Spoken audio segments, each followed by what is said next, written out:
Evening all. Yeah, it's very hot here as well. Unpleasantly hot.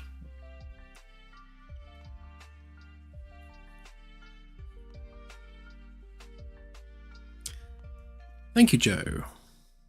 Yes, we can't wait to get it finished ourselves too.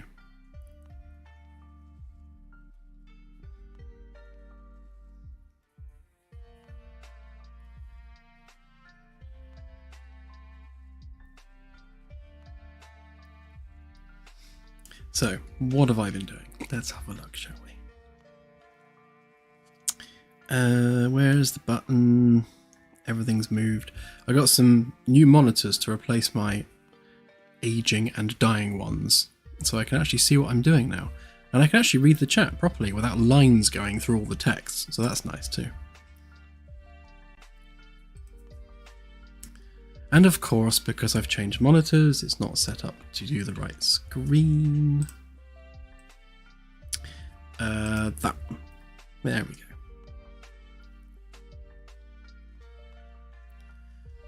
So one of the things that we are doing as part of the VR is we are going through all the graphics options and giving more control over the graphics options.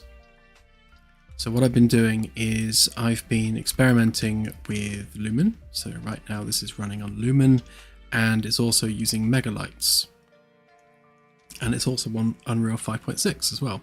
So we have just extra little details, like we've got shadows being cast by the handrails and just subtle shadowing everywhere. It's got that kind of, I don't know, that hint of realism that real-time GI offers. I'm kind of treating it a bit like an ArchViz project, just trying to get it as photorealistic as possible. I think we are getting somewhere with it. So the way we're going to do the graphics options, so this would be the equivalent of maximum, so full lumen, full megalights with everything casting shadows. And then we'll just do this from the post-process a minute. Then kind of medium details would be screen space GI. So it's not as nice as Lumen. You get some flickeriness, but it is more performant, and you still get kind of ceiling lighting going on. So there's still some real-time GI happening, just not as nice as Lumen's version. And then we've got none at all. So minimum graphics would be this. So you don't have any real-time lighting at all, and the ceilings are very dark. So that's kind of the compromise that we have to go with for it. So that would be minimum, that would be medium, and that would be maximum. And I'll try see if I can increase the brightness a bit for the screen space GI. I'm sure we can probably tweak some sliders with that. But on the bridge, you see again the ceilings are not quite as well lit with the screen space GI, and you do get the flickeriness. Then all of that goes away with Lumen, which looks nice and stable. I'm also trying to figure out why we're getting proper Lumen reflections on the ceiling there, but not on the edge glass. I mean, it's the same material, and it is a different mesh, but everything about those two meshes are the same. So why is it that we get real-time reflections there, but not here? Because here it's defaulting to screen space, as you can see from the really horrid Lumen reflection that's overlaid by screen space reflections. Whereas here, it's all properly Lumen. So I need to figure that out. The doors have the same problem as well. You can see there's really weird blurry reflections on them. Now I don't think it's flipped. The normals are all the right way around. But there's going to be something different about like this mesh and this mesh. And as far as I can tell, I think that's the only glass surface that actually reflects properly, because like these, yeah, these don't look like they are, because that's like that low resolution reflection there. I think we've got pretty much the same issue everywhere. Because as soon as you go beyond the screen space, it just goes blurry. But I will fiddle with it and see if we can figure out what's going on. But yeah, so the Lumen mode is starting to look really quite nice. And again, screen space looks like that. And no GI at all looks like that. So it's not terribly bad, it's just you get really, really dark ceilings. I might be able to offset that with kind of the fake uplighting that I did, providing that we can manage performance with it. Because the problem is it has to overlay basically a fake light on the ceiling, and that creates essentially what is a transparency. And if we turn on, where is it? Shader complexity here, you can see that transparency is really, really, really bad to render. Like, the engine hates it. And if you have lots and lots of transparent cubes that are casting light, then what you end up is, you know, every corridor is just filled with transparency. So the shader complexity goes through the roof. But now, thanks to removing all of that, it's all much more manageable. So most of the surfaces are like in the green performance-wise. There's a few little bits there, like the UIs and things, but most of it is. There's one. So we got a transparent box here, which we use for the fog volume. So you can see there, because you're having to look through transparency, all of a sudden, because you're looking through a transparent surface, the shader complexity goes up really high. And as soon as you're like not looking through it anymore, it goes back to normal. So there's a few little things like that we need to fix. And I'll probably change this into a volume rather than a transparent box. But yeah, it's all about the optimization, because VR is obviously quite heavy. And yeah, I'm trying to optimize as much as possible for VR, and to give players a lot more control over the graphics options, so you can, you know, tune things down and turn things off to try and make it performant in VR.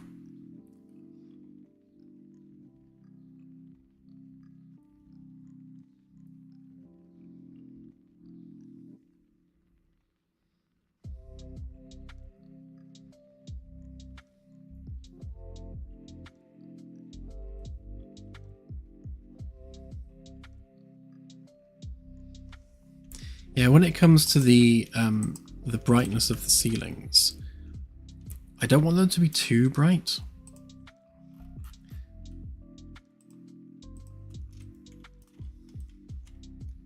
Yeah, we also have some weirdness with Lumen as well. So right now it's not actually lighting those ceilings.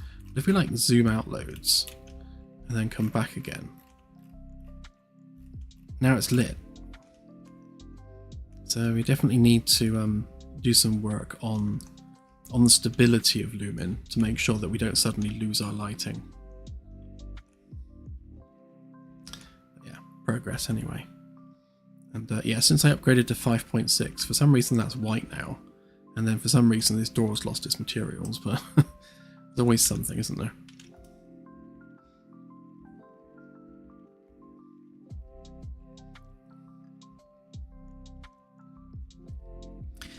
Yeah, all the pipes and cables under the floors and such, they'll all be there for a purpose. Like, the reason that these floor panels have bolts on them is because the idea is you will be physically removing the floor panels to get to the stuff that's underneath them. So we'll have things running through the floors. So if we come down here into the cavity, we'll have stuff underneath. Why do we not have that bit on there? Yeah, so there's this cavity underneath the floor panel, and we'll have infrastructure running through this cavity. So probably things like the like the field emitters for the artificial gravity. We'll have them like in the floor cavities. So if any of those break, you'll need to pull up the floor tiles to get to them and fix them. And the same with the walls as well. So we'll have, you know, all the pipes and cables and things in these cavities, and you'll have to pull these panels off to be able to get to them to repair them, which is why they have labels so that we know which one we're dealing with.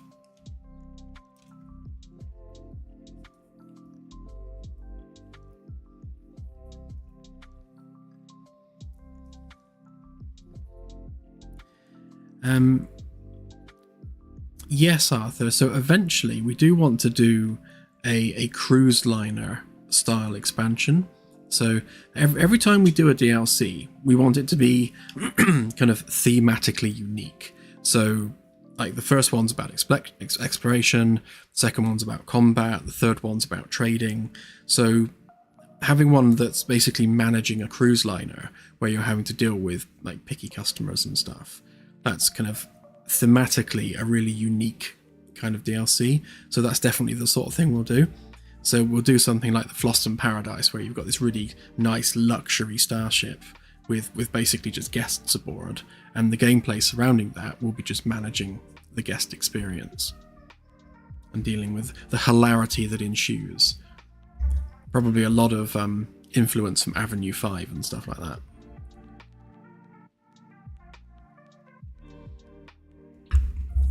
But yeah, whenever we think of something which is unique, then that's usually the kind of thing that goes into the to-do list for an expansion.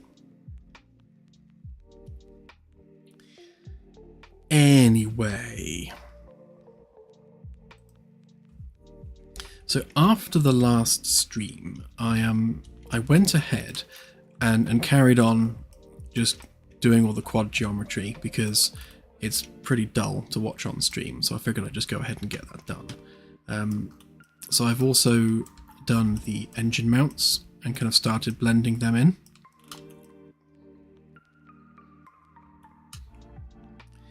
I think we're up to about 5 now, Arthur.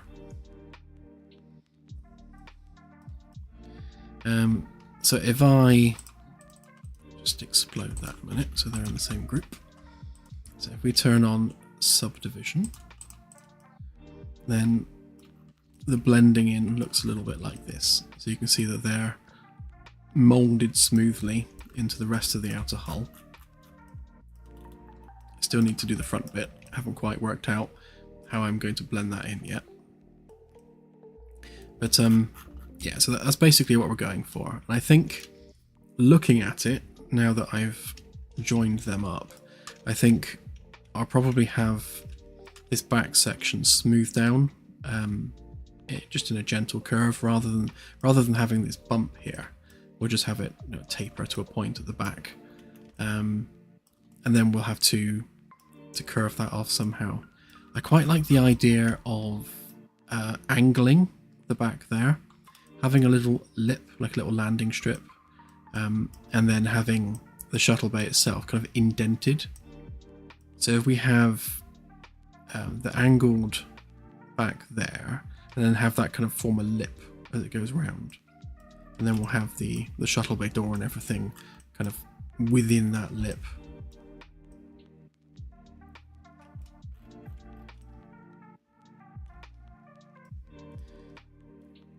Yeah, it kind of looks not unlike a cruise missile.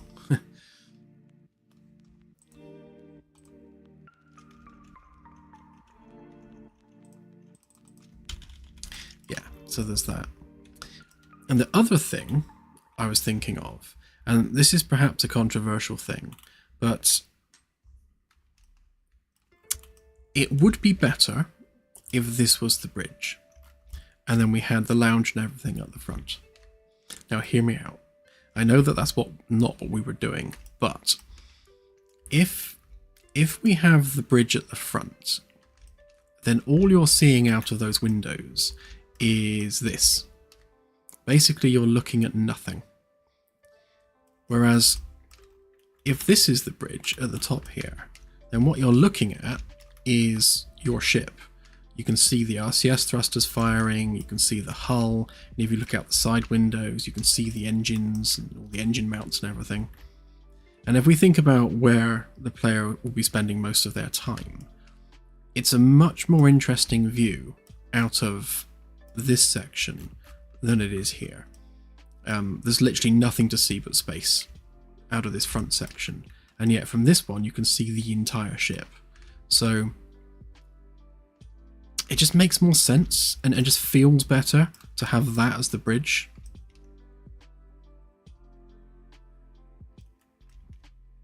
And then what we can do then is if we take these two rooms here and we bring them down here, then the science labs can go up here behind the bridge, which means that deck 1 becomes the day job deck. So either you're in the science labs or you're on the bridge. Other than engineering, that's basically where people are going to spend most of their time. And with decks 2 and 3 being the habitation decks, having the mess hall and the lounge next to the habitation area, again, kind of makes sense. So yeah, I was just looking at it, and just the more I looked at it, the more it made sense to have that as the bridge and then that as the lounge, and then everything else just fit in place. So that would be, again, the science labs, and then hydroponics would be underneath, which means hydroponics is then kind of opposite the engineering section, which again, kind of, it keeps the industrial bits together, and then it keeps the work bits together, and it keeps the habitation bits together. But yeah, and also in terms of protecting the bridge, if you ram the ship into something at the front, it doesn't matter so much if you lose a lounge.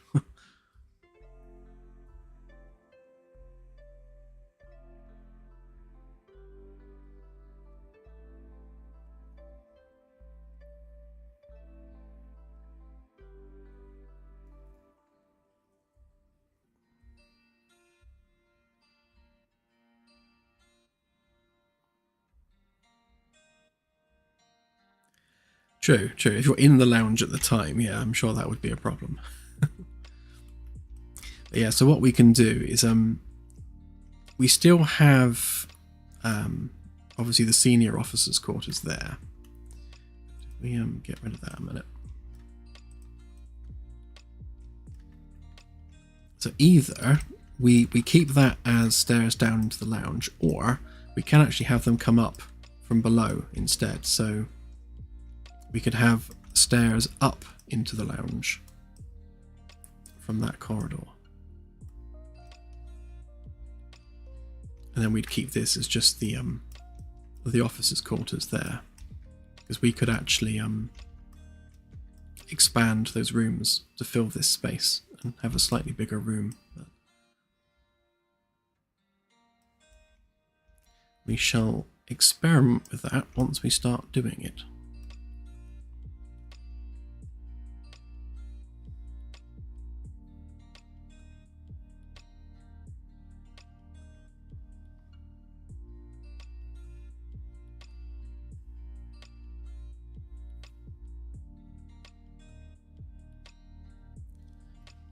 Yeah, using screens as windows is fine.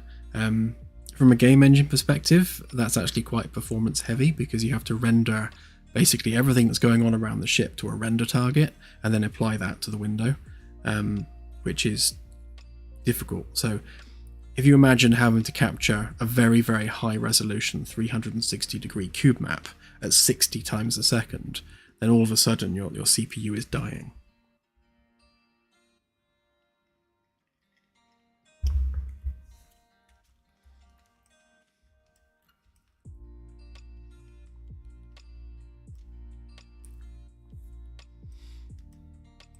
Okay, so with that then, we shall, actually we'll keep that purple, we'll keep that pink because it kind of matches the quarters. Right, and then this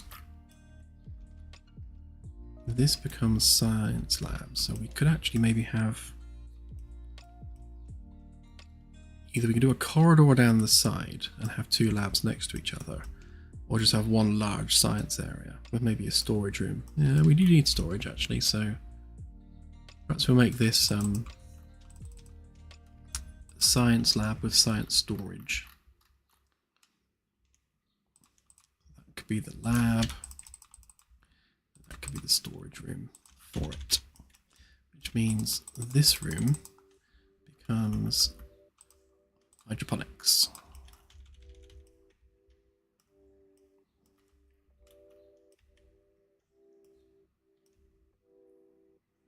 Okay.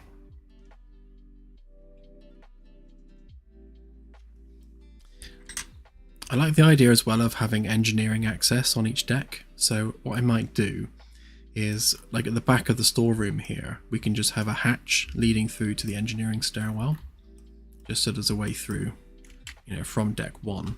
Then on deck 2, we'll have hatches on each side, sort of there and there. So it didn't make a lot of sense to have that wasted space there, but if we have a hatch through to engineering, it kind of makes that space worth something.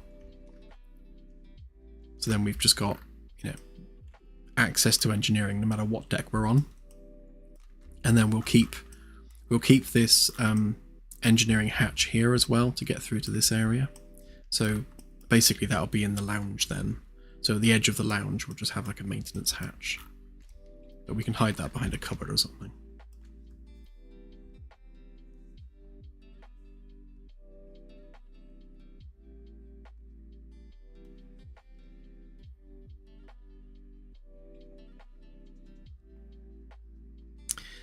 Yes, Anasi.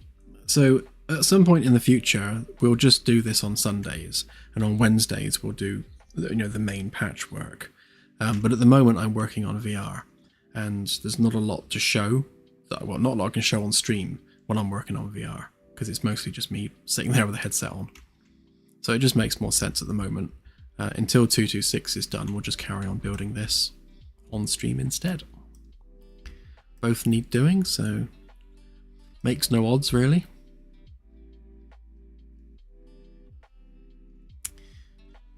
Okay. Was White Dwarfs in 226? I can't remember now. I did a research project using ChatGPT actually on White Dwarfs, so it's come back with lots of reference papers as to stellar densities of white dwarfs around the galaxy. So we have the numbers now as to how many white dwarfs there should be on average per type of galactic sector. So we should be able to, you know, build those quite quickly.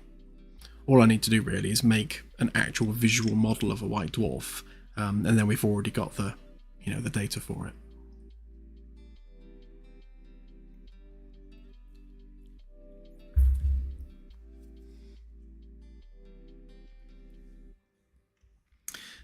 In what regard, Hurricane? What engineering where?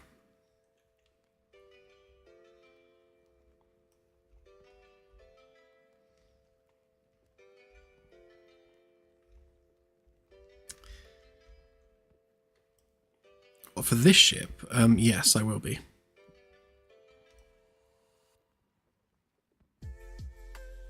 And on that note, I need to fit that in. So let's bring back our shape guide. This is Fanta with ice cubes. British Fanta, which is why it's not luminous orange.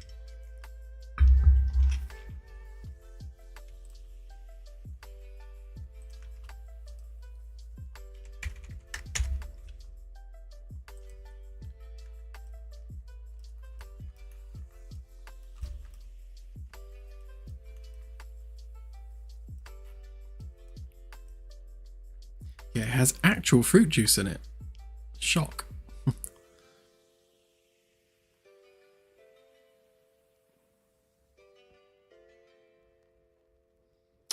Yes, Christopher, and yes, you're also correct.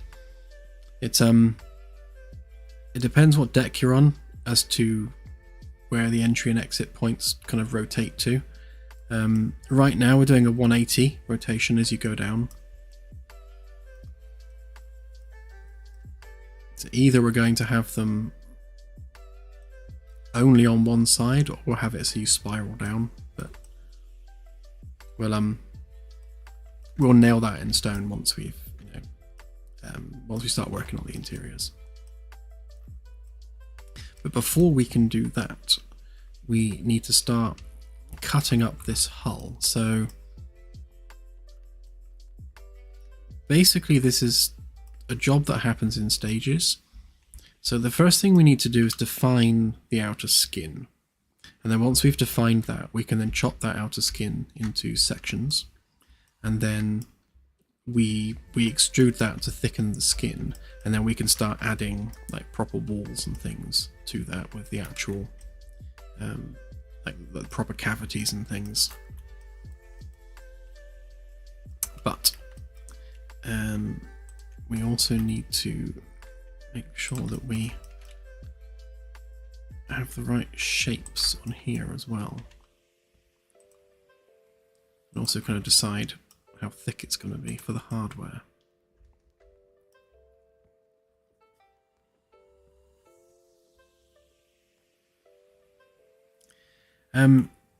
No, I didn't actually look at that material yet.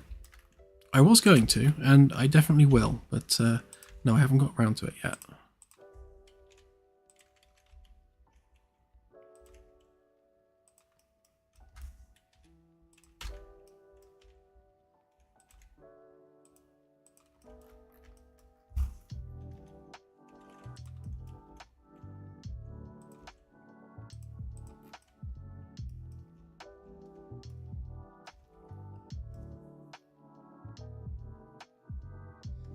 See you, Arthur. Have a good one.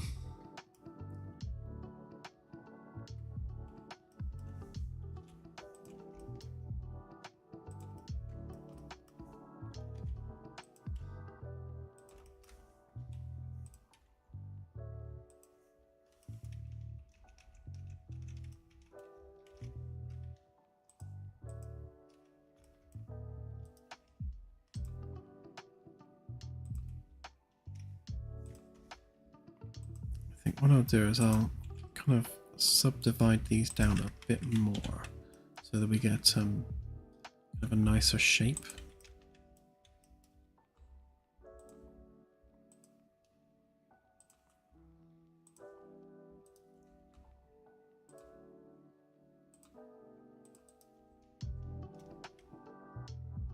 To be honest, I don't think that side's going to need it very much, but this side will.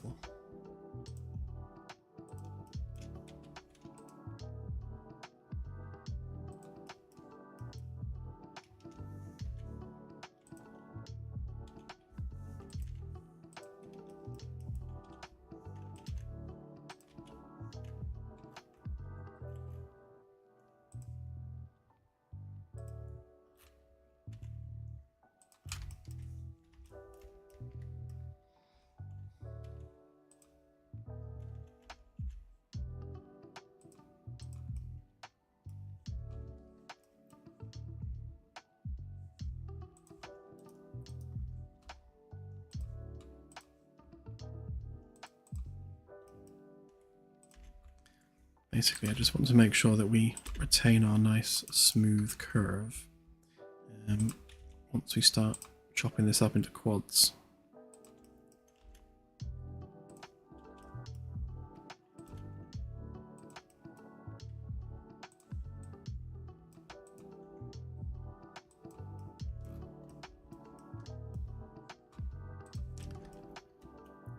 I suppose I better do the same here as well.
it will. Those engineering spaces are always good for, you know, that sort of thing where you're sneaking around on the ship trying not to get seen. It means you can kind of get from point A to point B without actually coming across another crew member.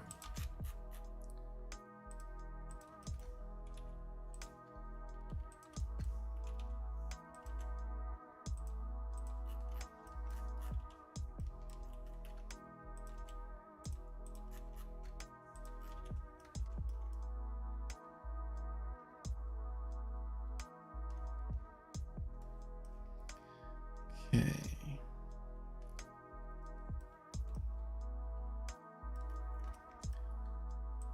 I'm wondering whether that wouldn't be slightly better off if I was on a straighter line.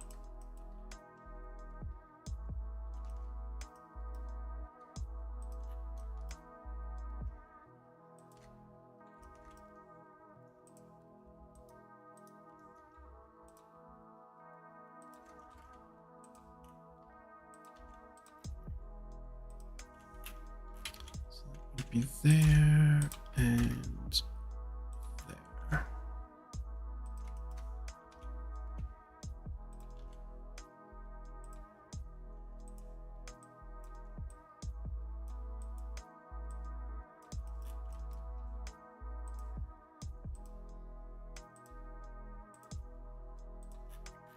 That's a bit better.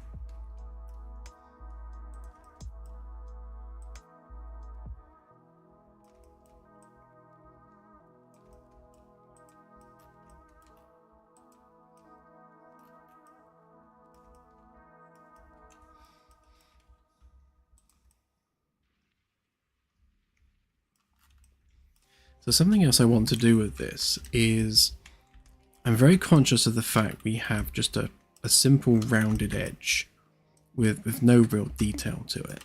So it would be nice to split that curve somewhere and add some kind of just midship detail down there.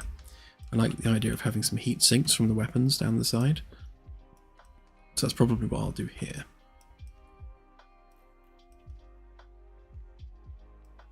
And then we can use the RCS there as our detail there, and then maybe the windows for the detail at the front.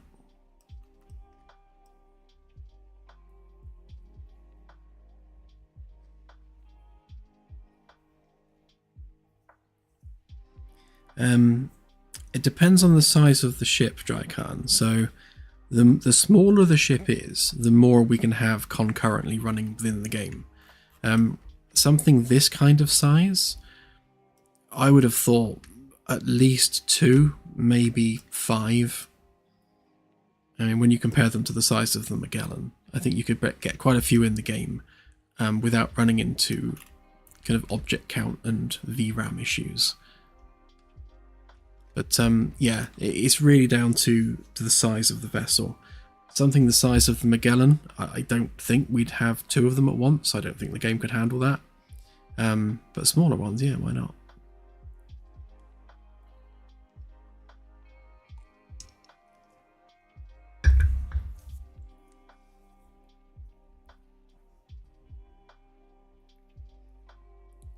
Yeah, or like Reavers from Firefly.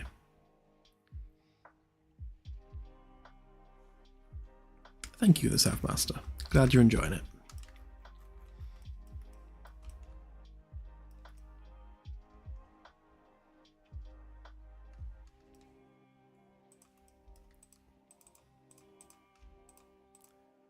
I suppose the easiest way to retain this curve is if we just do this with it.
And then how do we blend it in? That's the next question.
Probably could have just done this bit and skinned it actually, but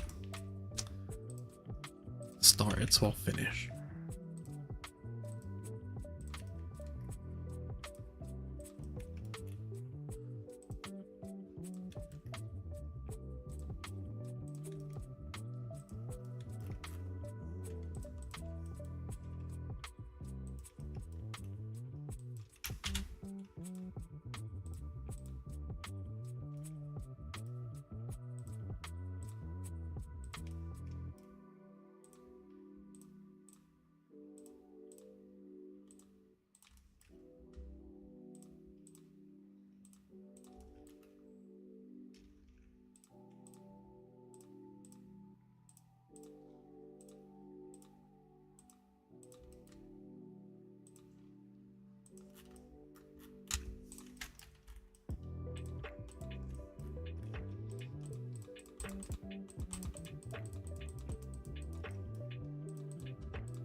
See, if we did something like that, then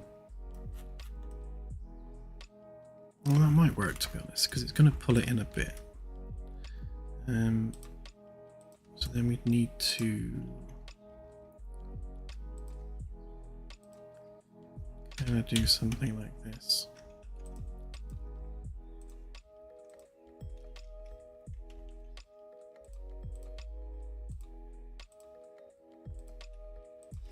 This is why I went with 3 edges, so that we can reduce them. Although we are going to have a slight issue here. Yeah.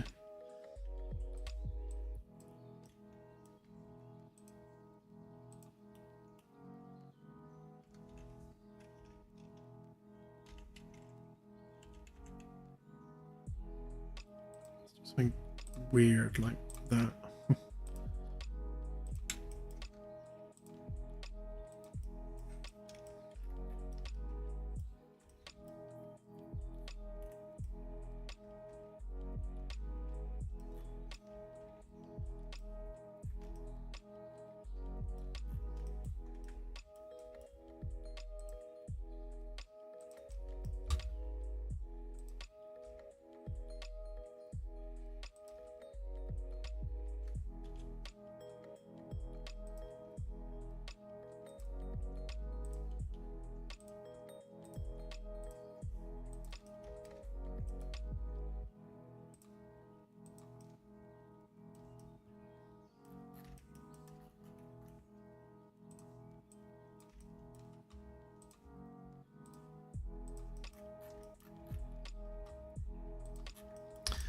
We'll try that and see how it looks. I have a suspicion it's going to create some weird lumpiness there, but let's see.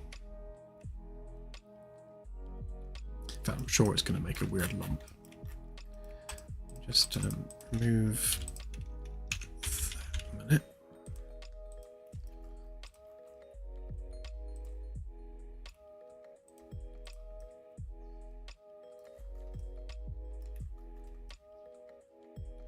Oh, of course. Of course. It's got geometry behind it, doesn't it?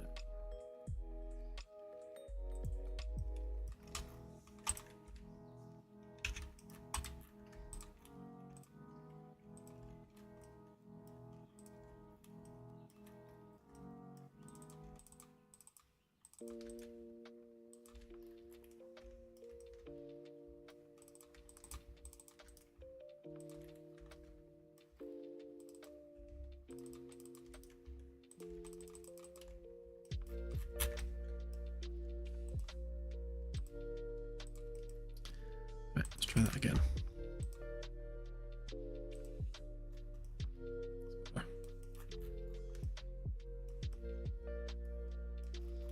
Yeah, so those bits there are creating these dents because the geometry is slightly different. So I think what I'll do is if we get rid of all this a minute.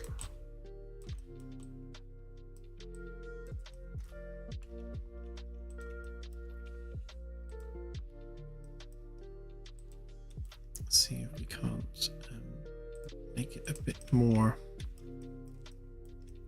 nicer looking.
Yeah, that's a bit better. Lost the dent, but it's a bit of a tight crease there.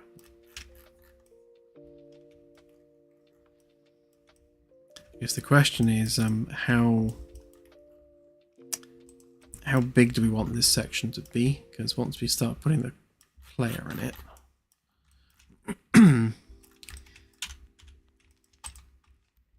just copy that over a minute.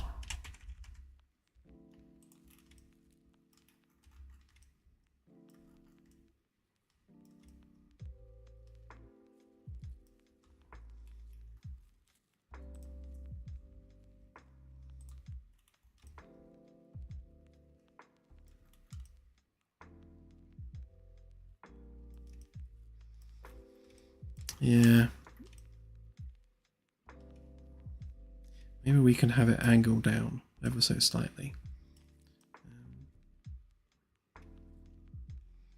And also, ideally, we need to expose that hardware, so we don't want the hull to be like smooth over the top of it. We need like an exposed bit of tech.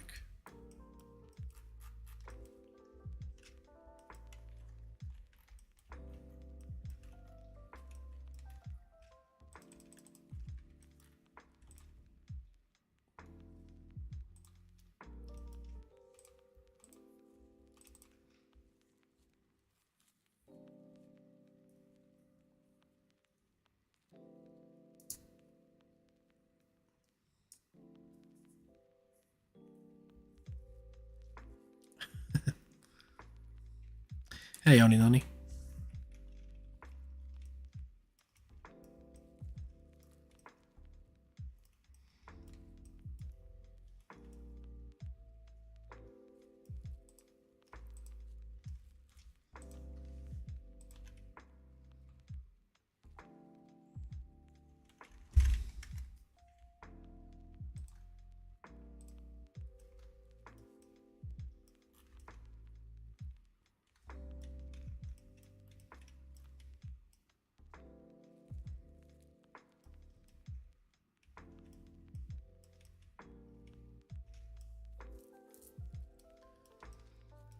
What's the best way of doing this? I suppose if I grab all of that.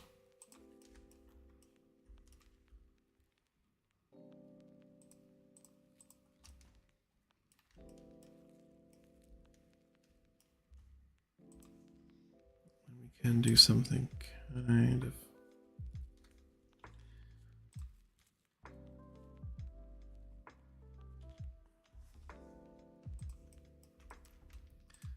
Right, without those bits.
direction will be quads now.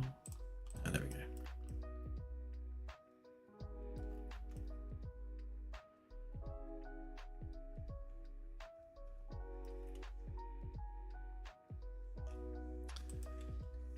Yeah, I reckon that bit needs to come down ever so slightly. So that's 8. So move that down by about 4. Same on this side.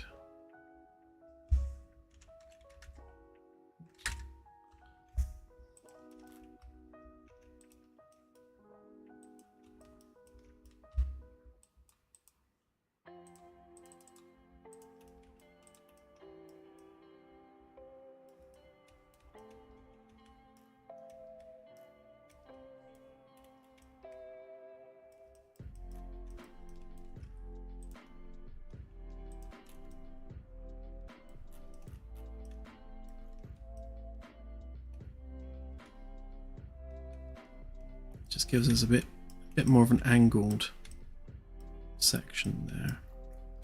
And when I do the final subdivide and cut, I'll join these together properly, so you won't get this kind of like pointy lip at the edge. It'll be like a smooth curve. It's just because they're separate objects right now.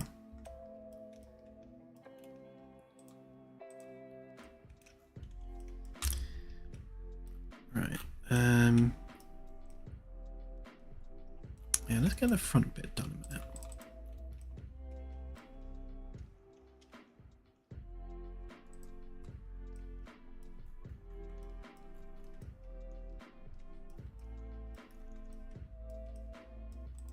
Let's take a curve I haven't messed up yet. Pop that over there.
Bit of a nicer of a front to it.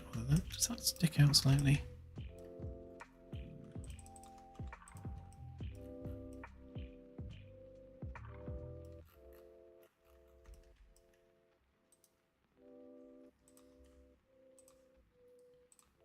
Bring that in ever so slightly.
Actually, why don't we take the whole edge? Would make more sense, wouldn't it?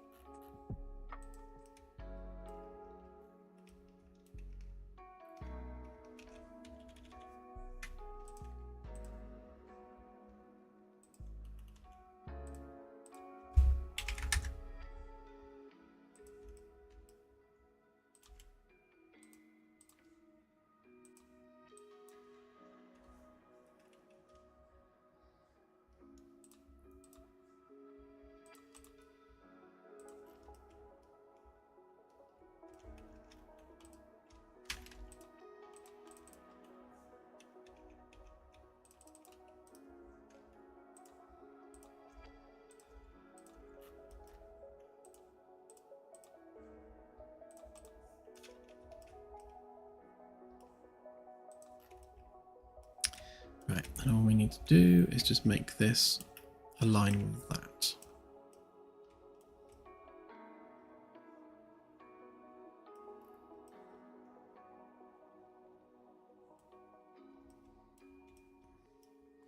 Hey, Leosh.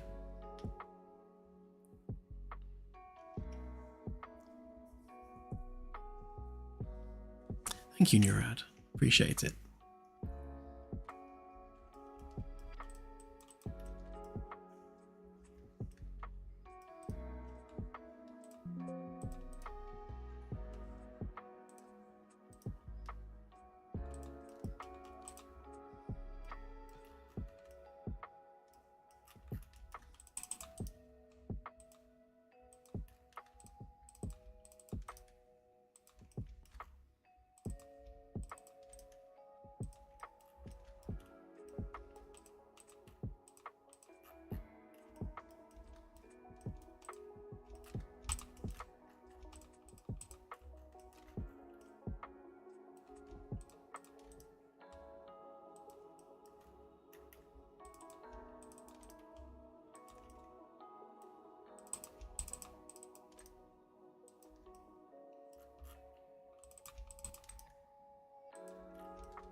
Now to round it off.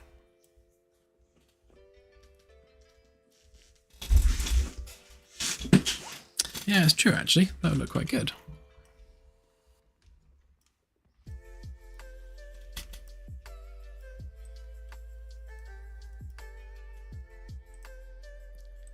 I'm going to try and keep the quad scaling as similar as possible.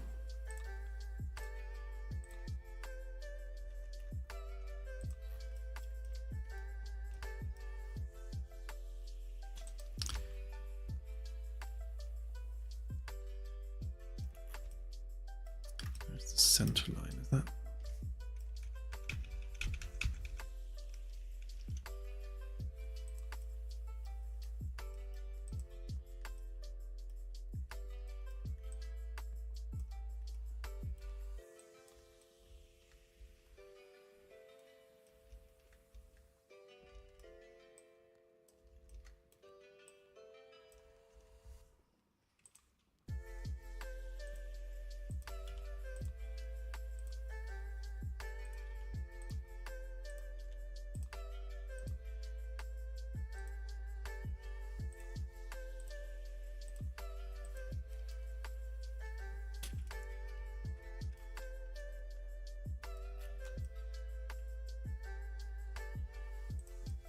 What we don't want to end up with is like a groove or like a ridge down the middle there.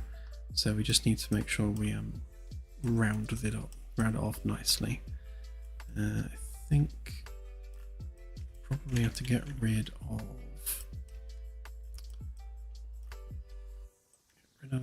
that.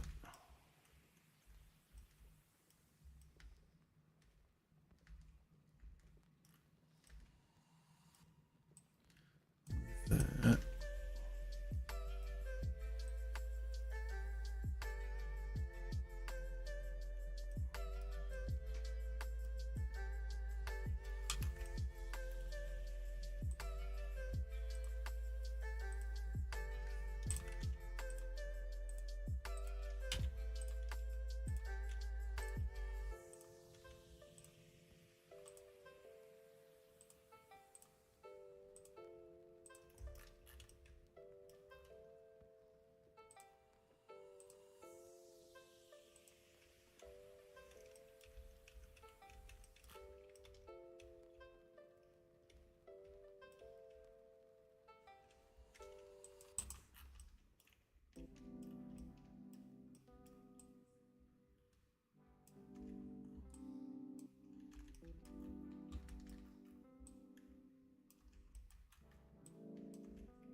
Yeah, so we're moving the bridge to here for several reasons. One, because it gives us a consistent work deck. So we have a work deck at the top, so that's science labs and bridge. We have a habitation deck spread across 2 decks, so we've got upper and lower habitation, which includes the lounge. And then we've kind of got like the engineering-y bit where you've got engineering and the hydroponics. So it goes industrial, habitation, and then kind of blue collar.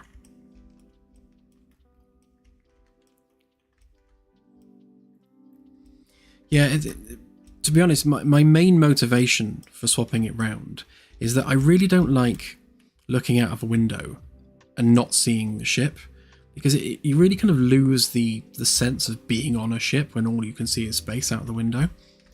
But up here, like whichever window you look out of, you're looking at the ship, and I just like that. And just from a practical perspective, you know, being able to look down there and see the RCS thrusters actually firing, there's, you know, practical purposes for being able to see that.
Hmm.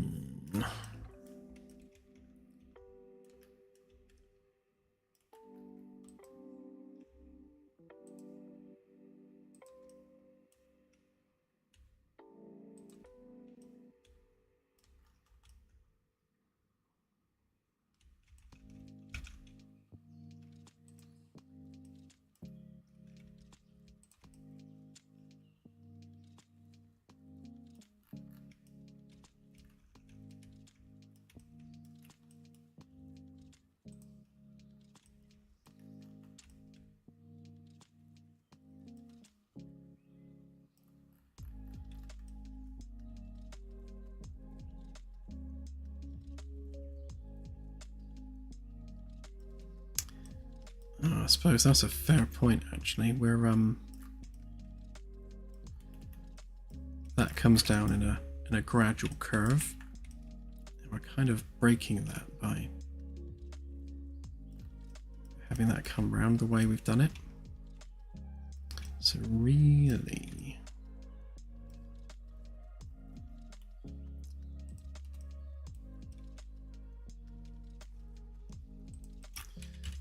we need the secondary shape.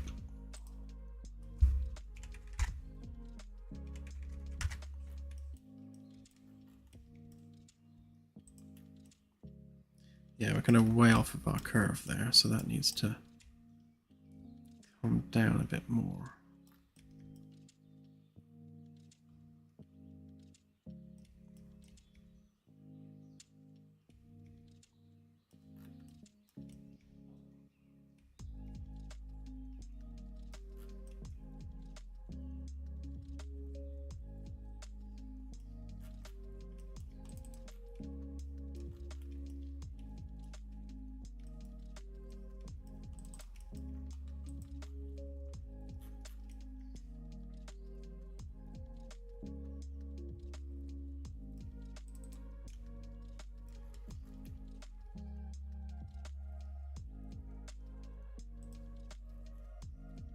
Let's bring that in a bit there.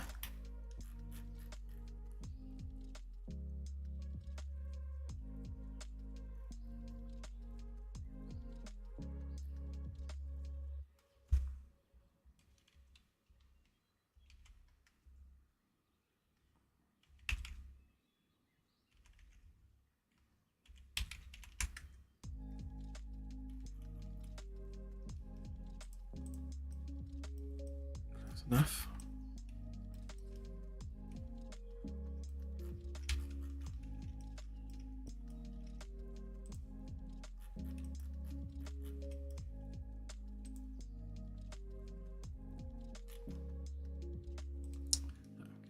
Let me do it. Fine, all good. Right, so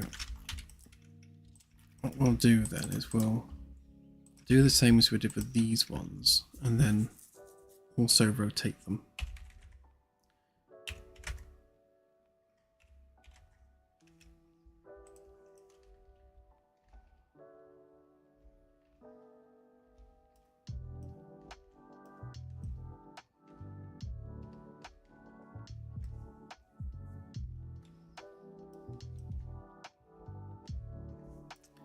Actually,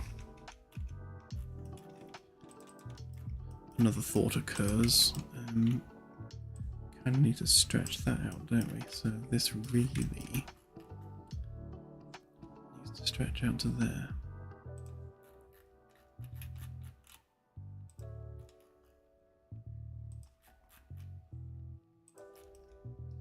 Right, that makes more sense now.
I'm hoping the average direction there is close enough that we'll be able to build the shape we want from it.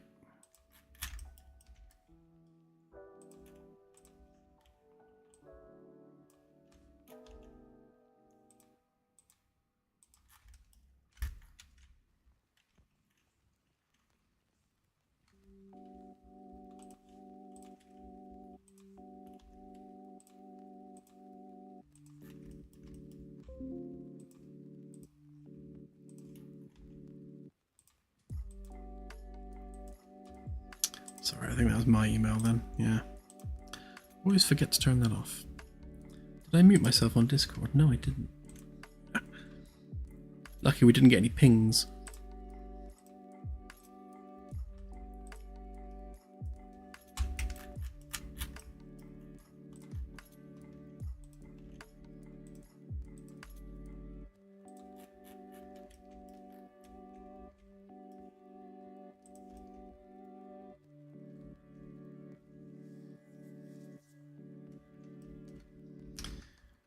Okay.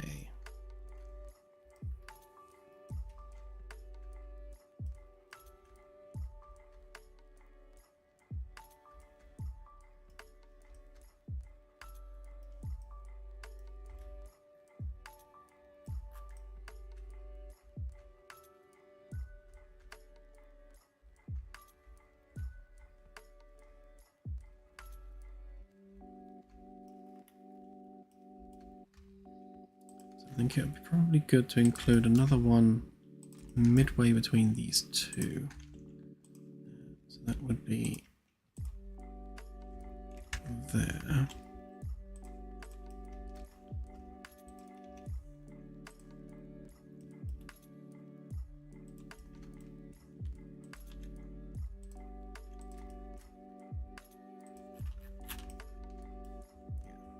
Sense.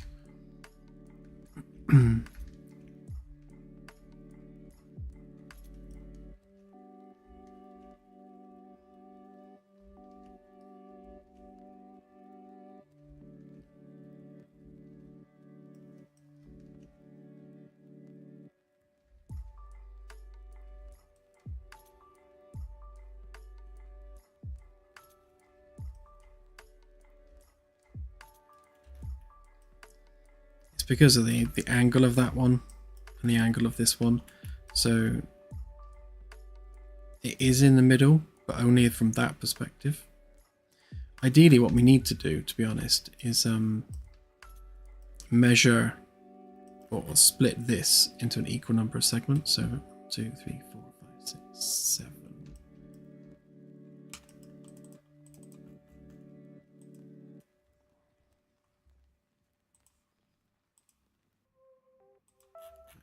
Split that there. So this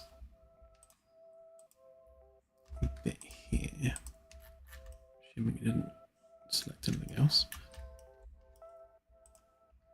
Right, if we weld that up a minute. 1, 2, 3, 4, 5, 6, 7. Maybe even 8. So we should be able to divide that up.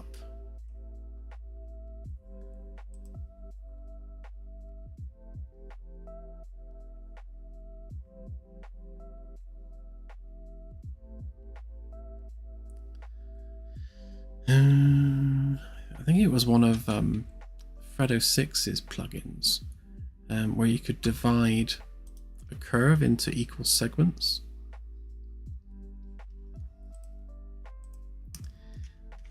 Let's see whether we can find it.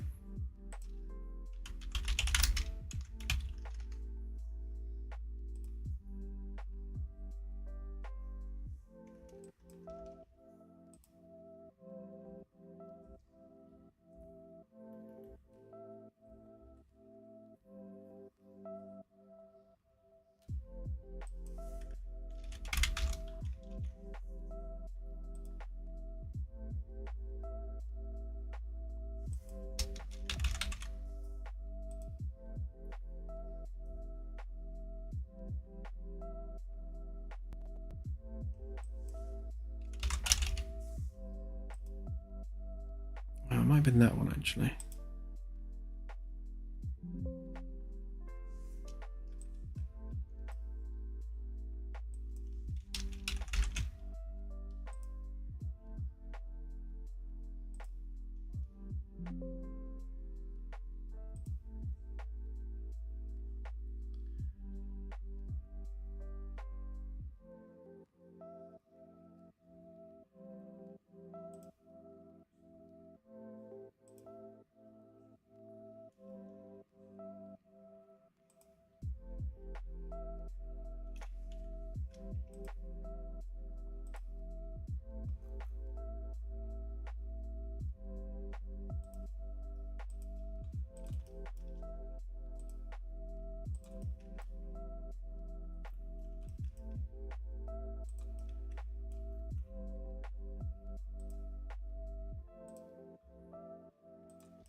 Perhaps it wasn't that one.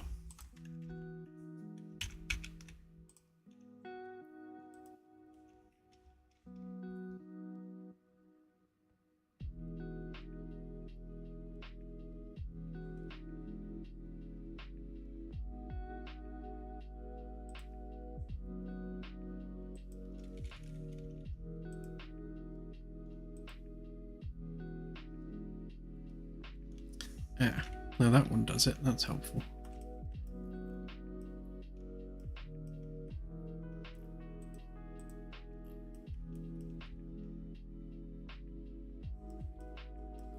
Yeah, because that then just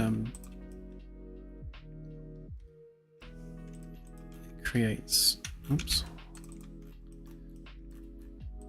equal separation of segments all the way along, which makes our life easier.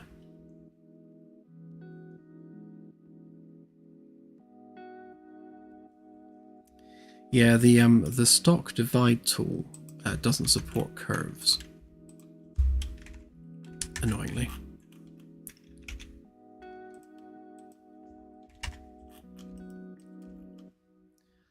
I find I need plugins for pretty much most of the stuff I do in SketchUp.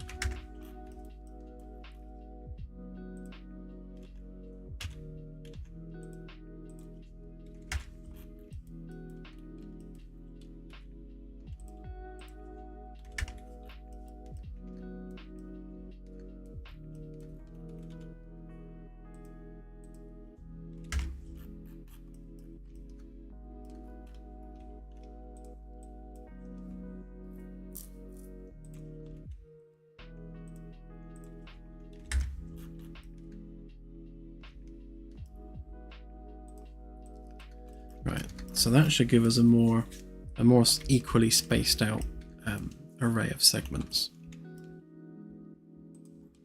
So then all we have to do is move them into position. That one's already facing the right way.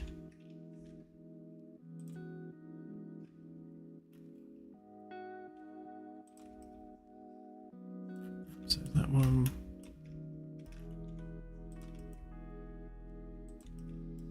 That one is not.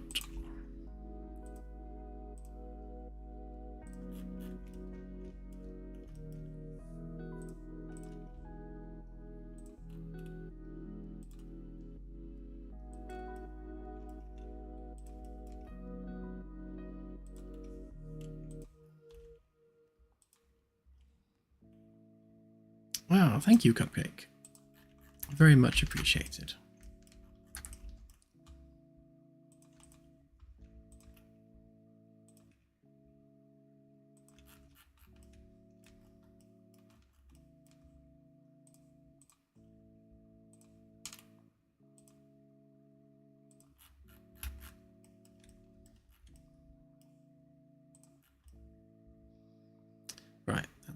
So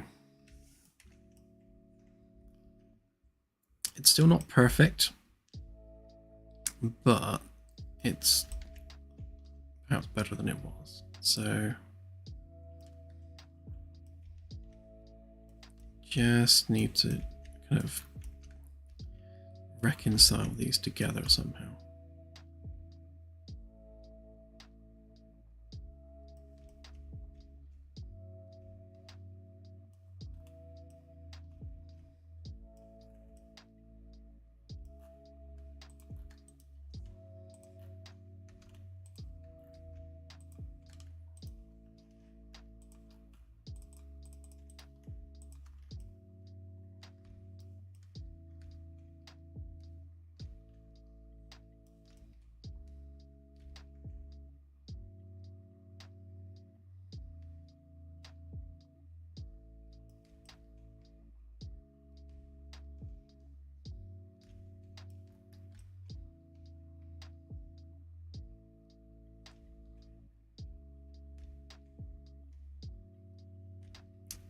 That's awkward as well. So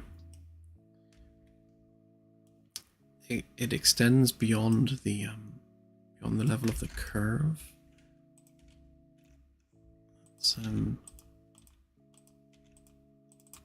pull that out a minute so we can see which ones do and don't.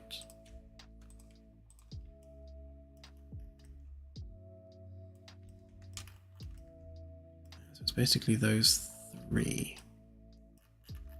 Okay.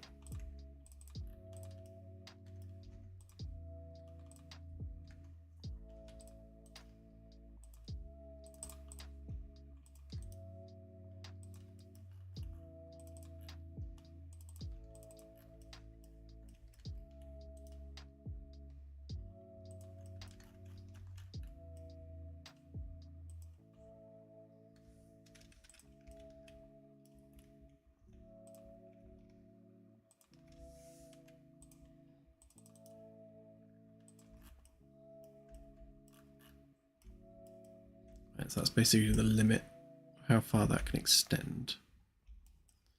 And then that's going to get narrower as we go in.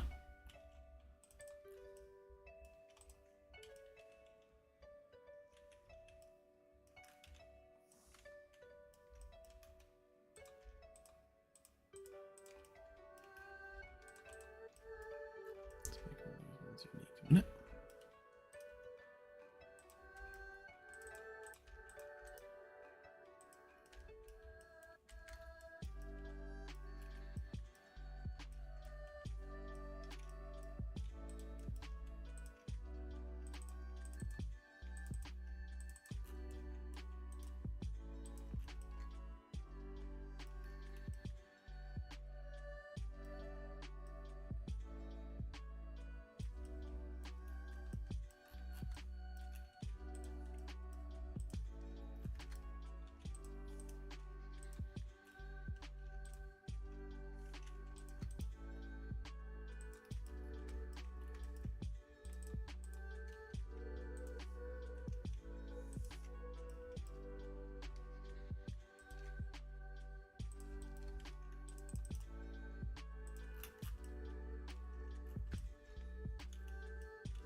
so that basically ensures that we're not going to exceed that curve, but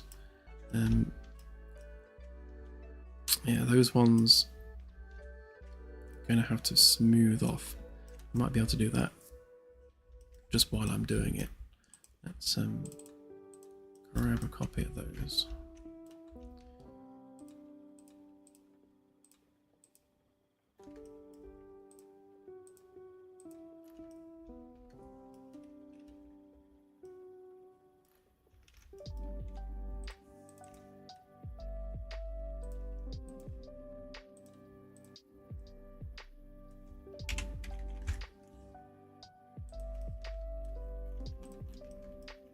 That idea sucked. We'll try this one instead.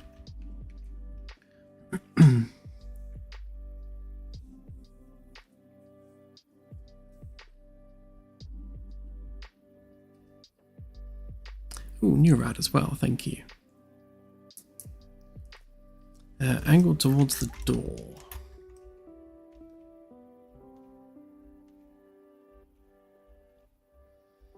Potentially. Problem with that is that we're not going to have that sort of perpendicular edge going round, which is going to make it look a bit awkward. Hey Grober. We are currently labouring over doing the nose cone on the ship, making sure that we get the right curve in the right place. So yeah, there, because that's extending too far and that's too low down.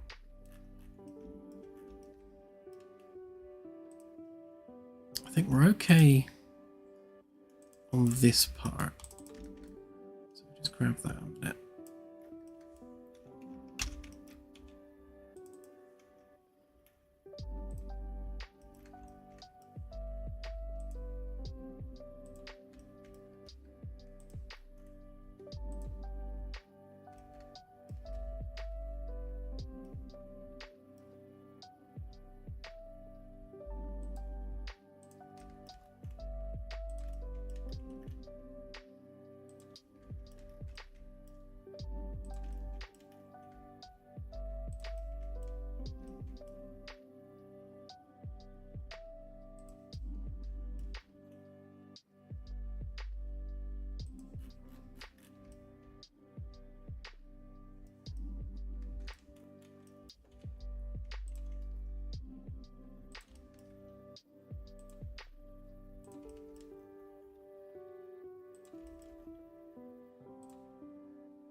Okay, so I think that works nicely.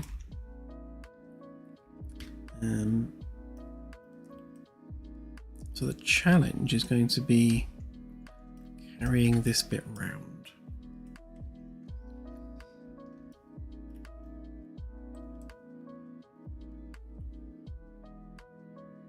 So I'm just going to connect the dots a minute and see what kind of shape we end up with.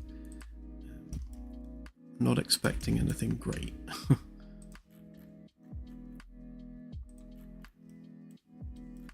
So that kind of gives us that, which is obviously less than ideal.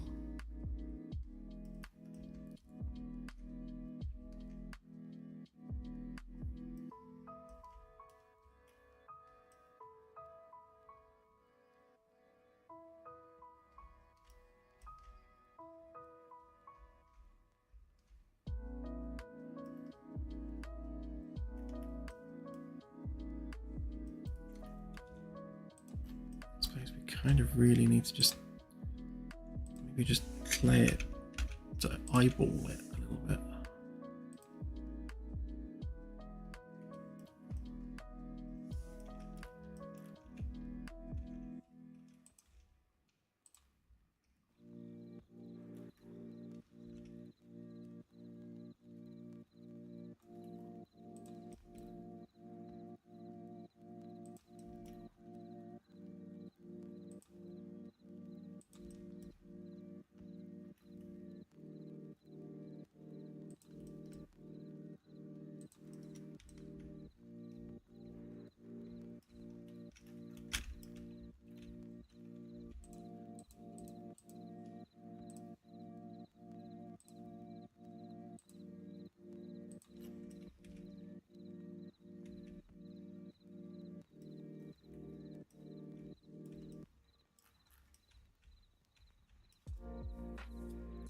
Have a nice one, Delta.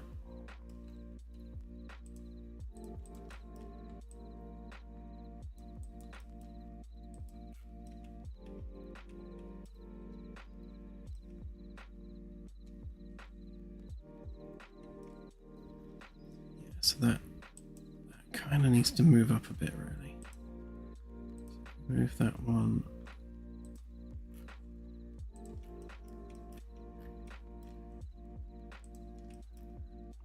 1, 2, 3, 4, 5, 6. So we can probably fit about 6 along there. So about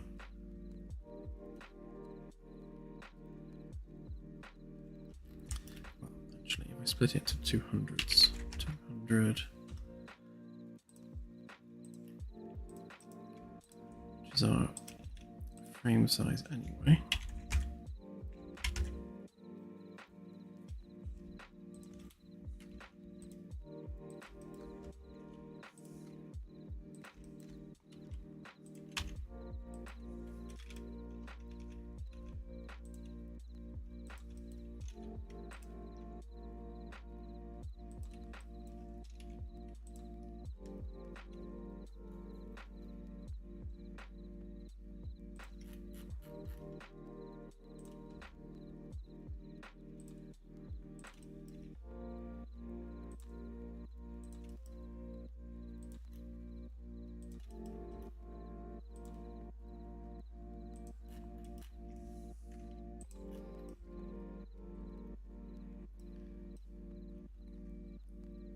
And I suppose the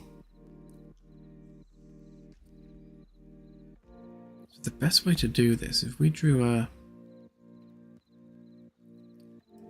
Bezier curve for each one of these, that will kind of give us the angle we need to go for each one.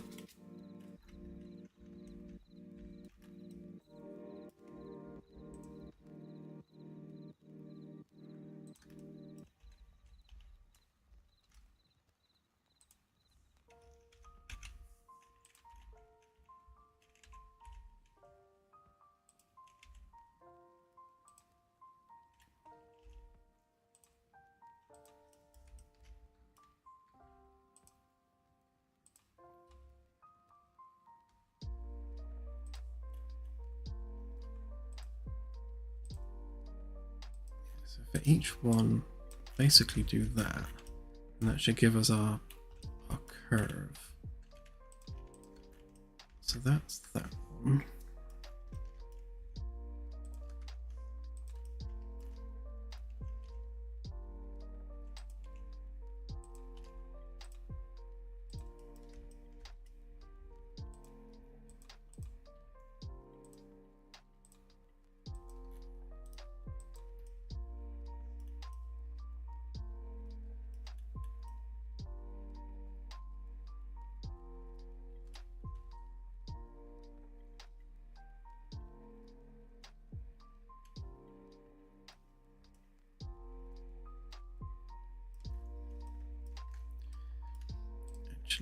can even, I believe, with these. They're grouped. I can possibly just do that and have it do the curve for us.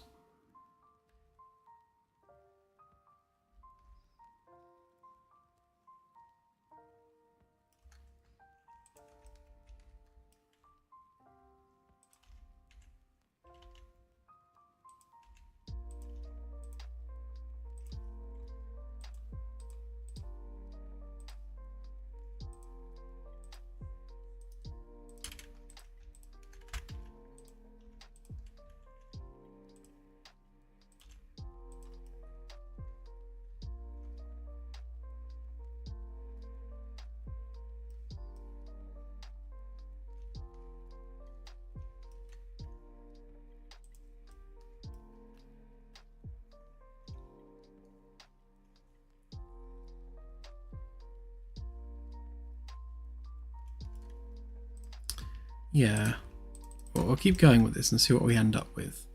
If nothing else, it should give us our template, but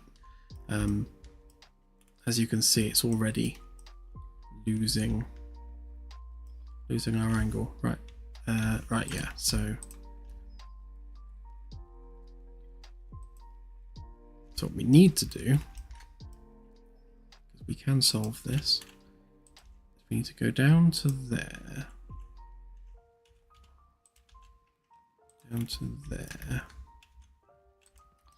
and then draw the actual angle like that.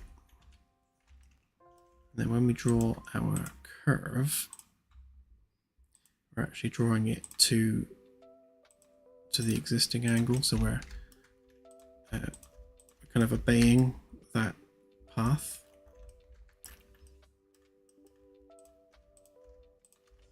It's a bit more fluffy, but it does actually then have it make sense, because then we retain the pointiness.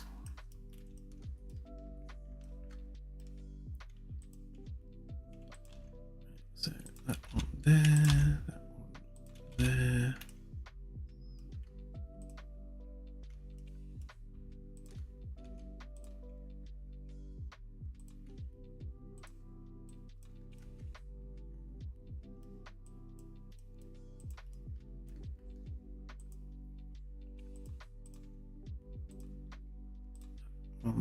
That one.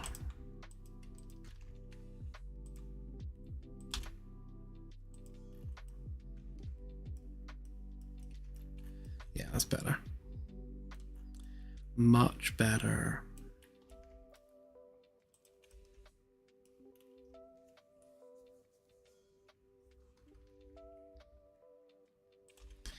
Now this one can't land, but they are designed to plow through the upper cloud layer of gas giants. So, you know, that will have to be a thing for refueling and such. So perhaps the aerodynamic shape can help a little bit there.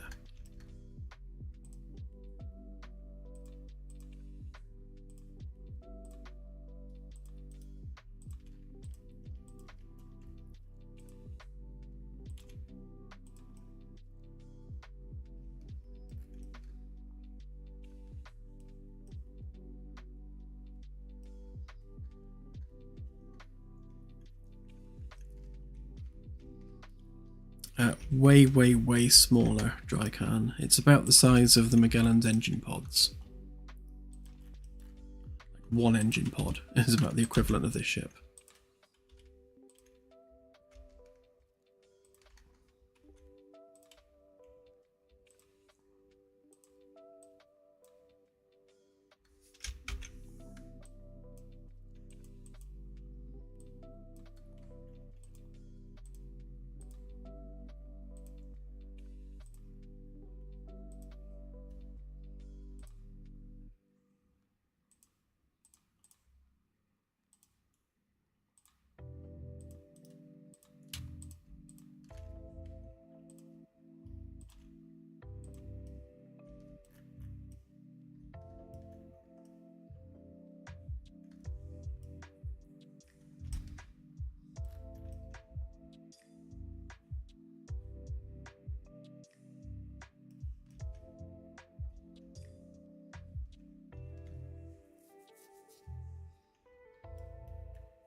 way, I think we'll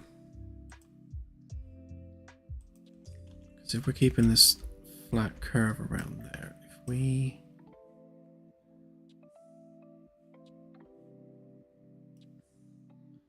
do that to there.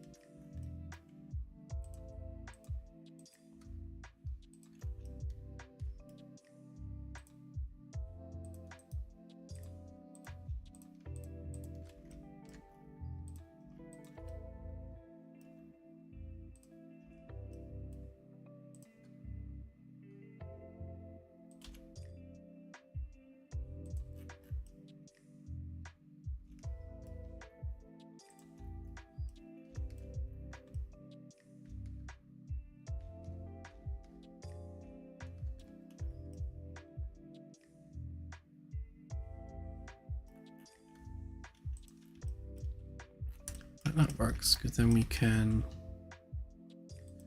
from here, basically just intersect all of those.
Very soon, Alan.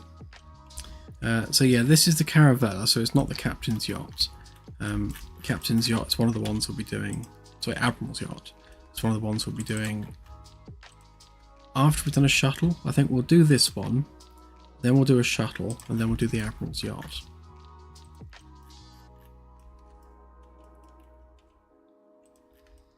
But yeah, so the in-game star system building tool is going to be on one of the imminent patches. I forget off the top of my head which one, because we've been going over the roadmap. I might be able to confirm. But yes, that's one of the things we'll be working on imminently. Ah, thank you guys. Yeah, so 229. We'll be working on the in-game tool for designing star systems.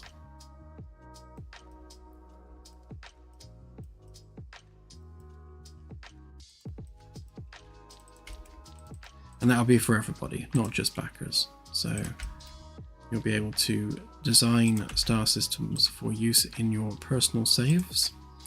And for backers, they'll have the additional ability, once the website's working, to then be able to submit that to the game proper.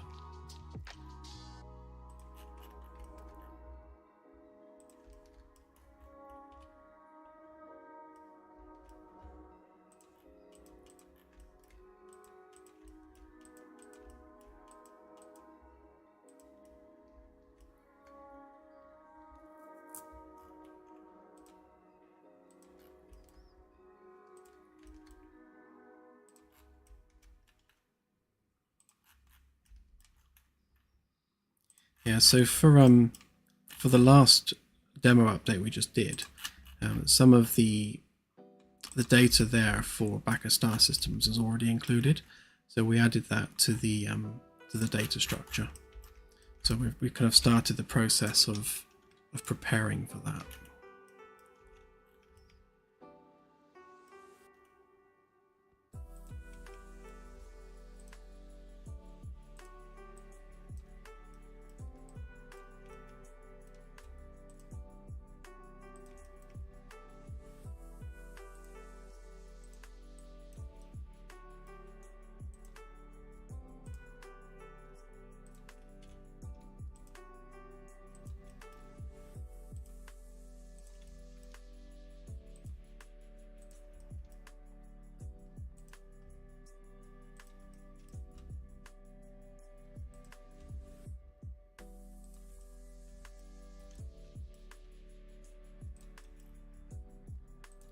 Well, true. There is a dev update that we popped out. I think that was on last Wednesday stream, actually. So yeah, we are due another one.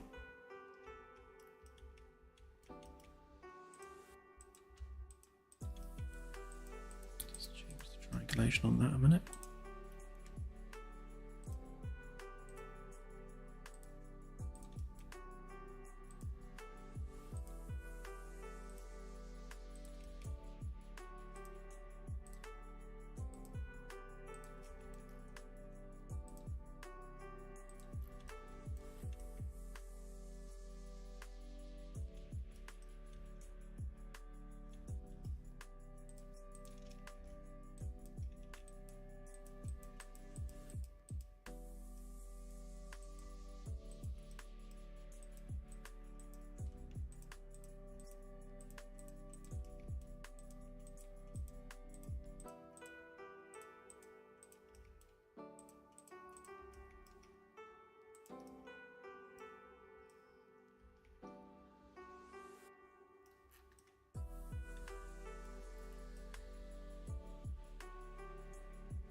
So we might need to add maybe just one more sort of control point there, but we'll see how it subdivides and see.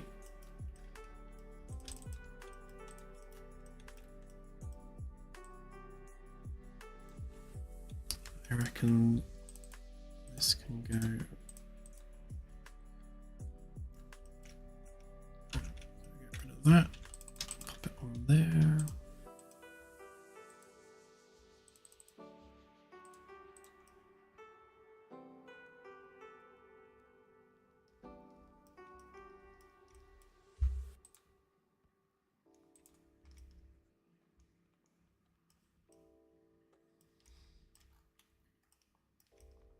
Yep, that looks decently smooth.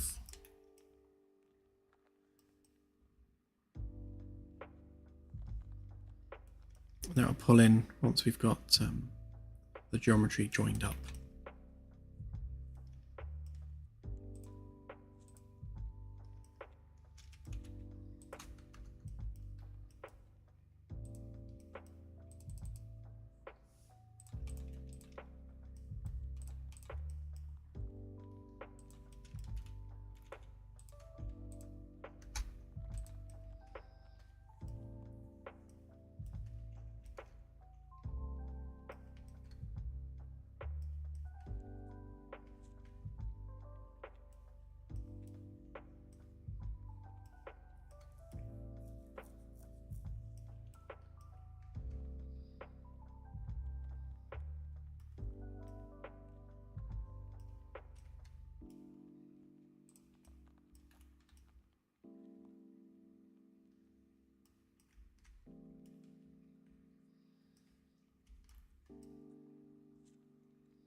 Okay, so fun challenge number 2 is aligning that.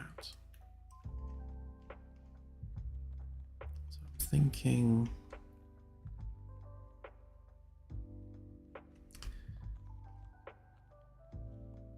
so 1, 2, 3, 4, 5, 6, 7. 1, 2, 3, 4.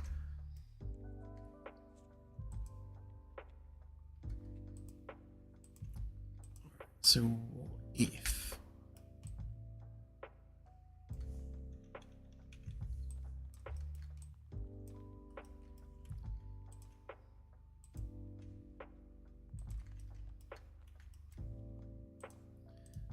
we divide that into 7,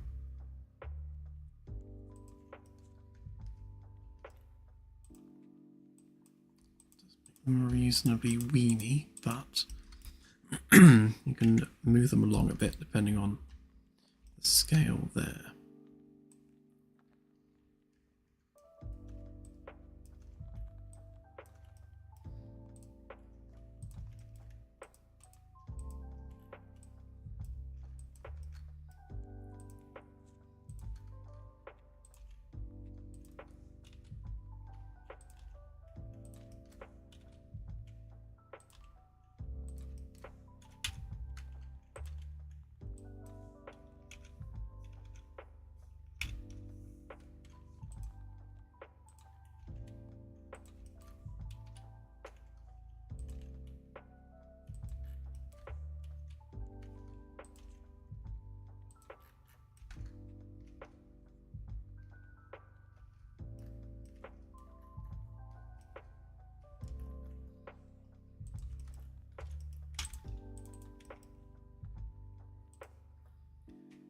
What I'll do here is I'll just kind of even that out a little bit.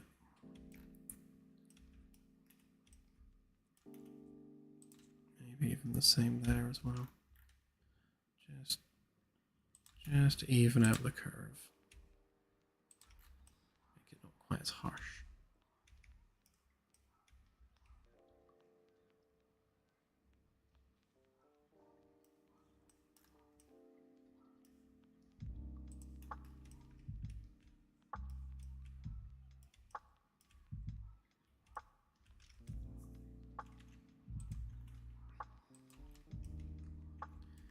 So you go to that one. You go to that one.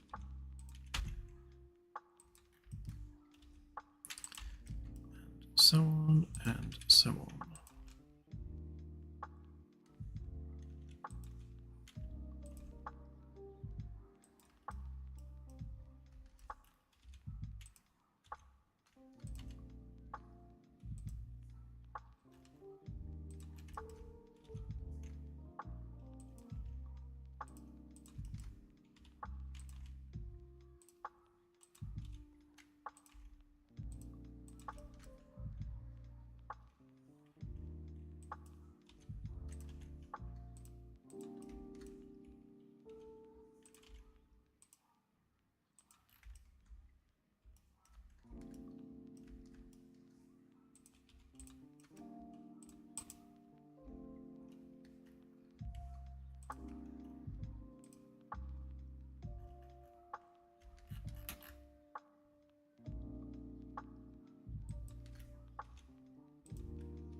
I'm hoping once I've basically drawn a net, is I'll be able to just kind of eyeball it and create a pleasing curve.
we can hopefully just grab the end of that and kind of just slide it along a bit, just to have these things match a bit.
Actually, there's probably a more sophisticated way of doing that.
Hey, Scorpio, and have a good one, Max.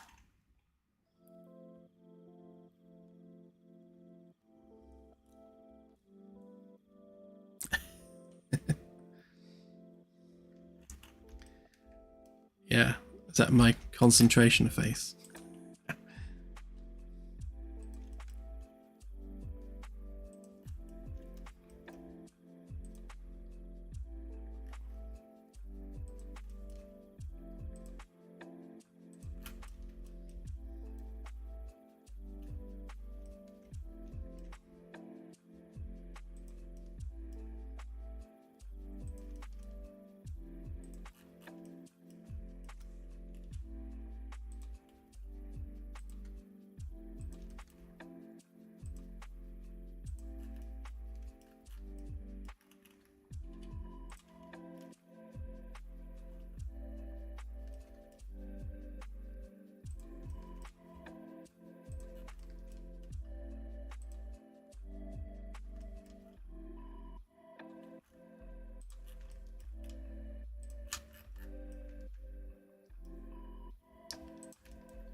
Okay.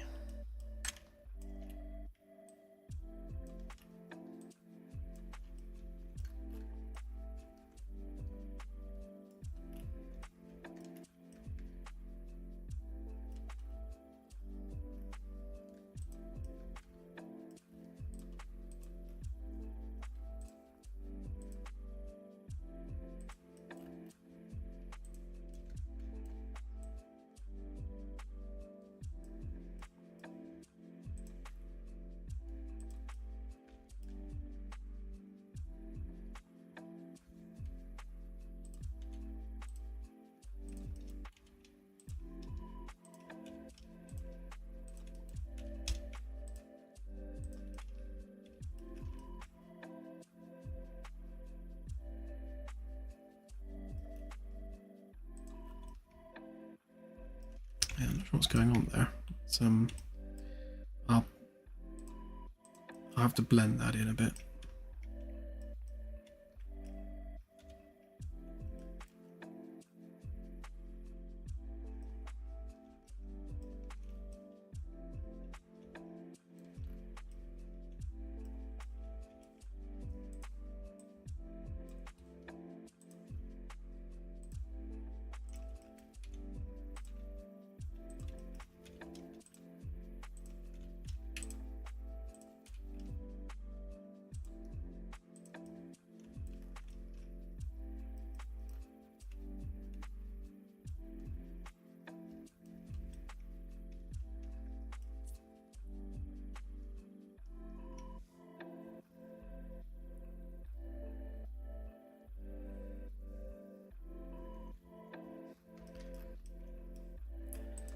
I think another way of describing that is to say making it up as you go along.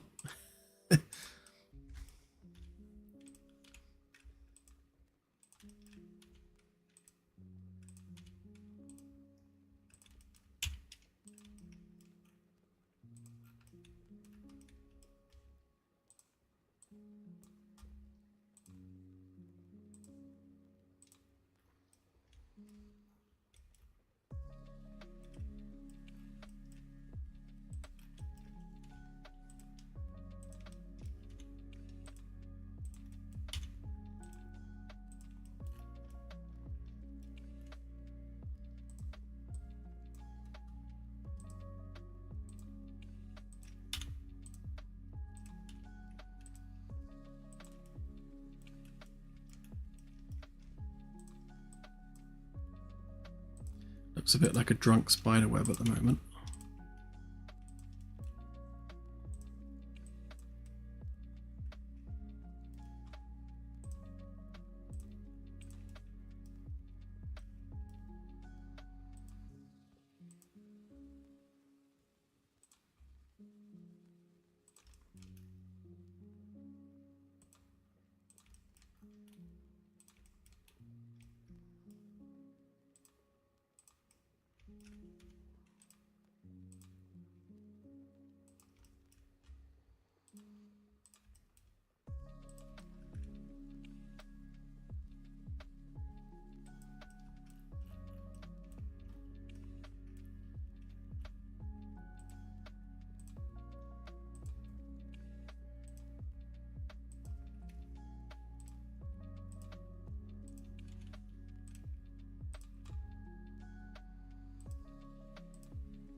Yep, exactly that.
I'll fix them afterwards. For some reason it seems determined to reverse them.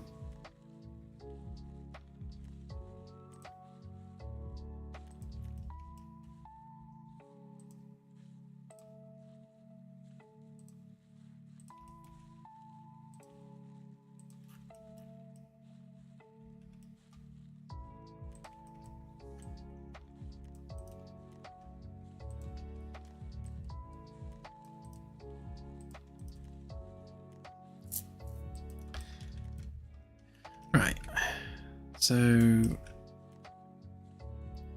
ended up with a weird lump, which we don't want. We don't need those anymore, so they can go away.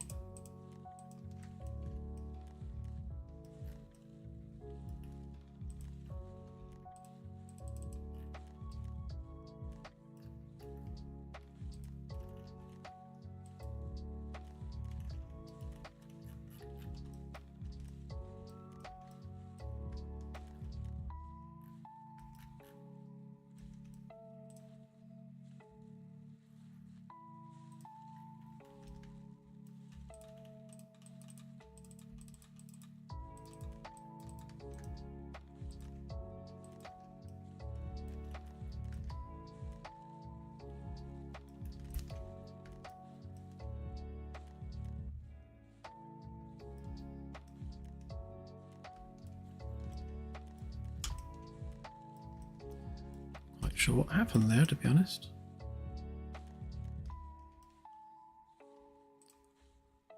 It's the easiest way to do that.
tweak these a little bit.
Right, that'll do. Let's give it a try.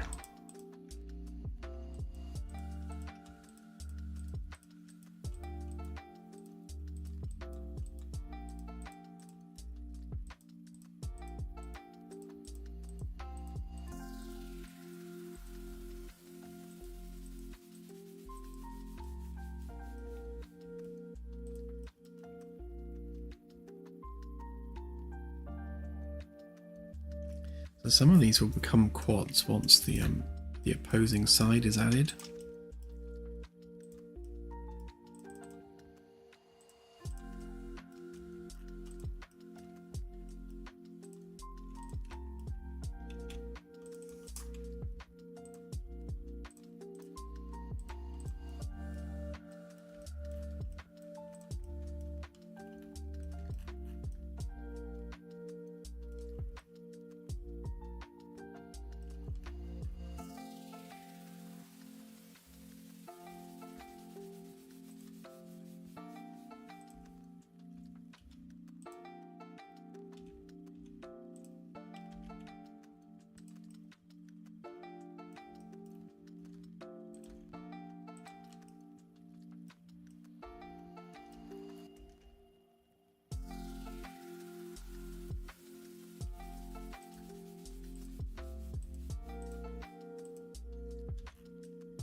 There's a bit of a lump there that needs smoothing off.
Trying to make my spider web look a bit less drunk.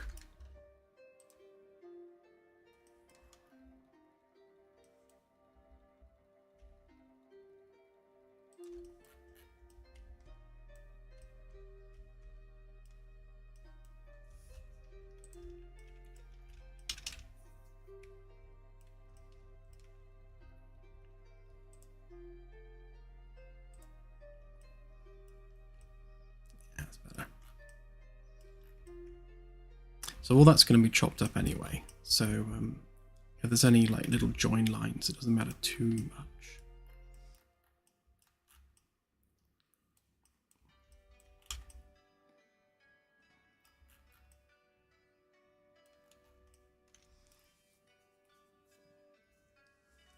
It does a bit, doesn't it? Yeah, it has. It's definitely nautical or kind of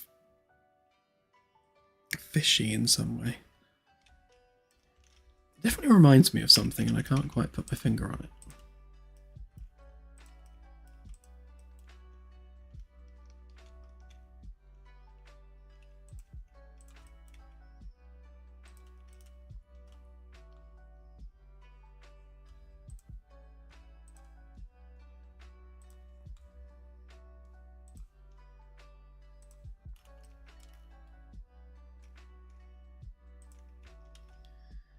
So when we actually join these together,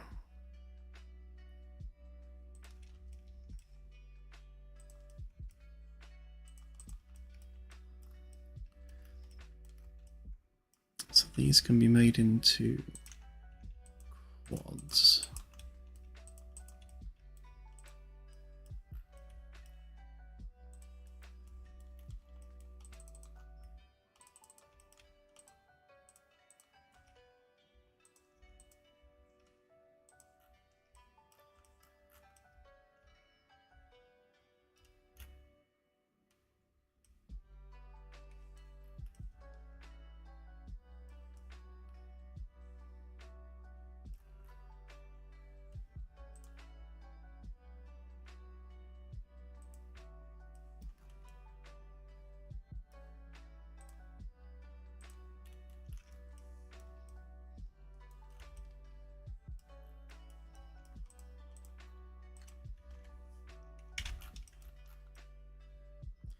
Weird. Why is it still pointy?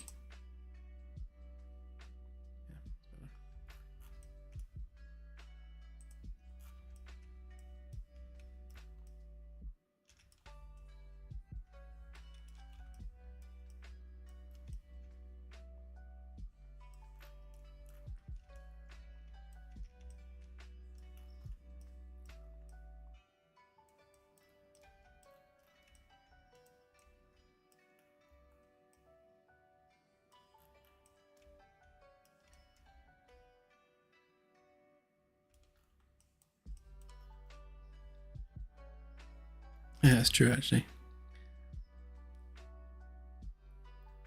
I think it's because it's green. It is, it's the green. Yeah, if you draw some eyes on it there, it's a killer whale.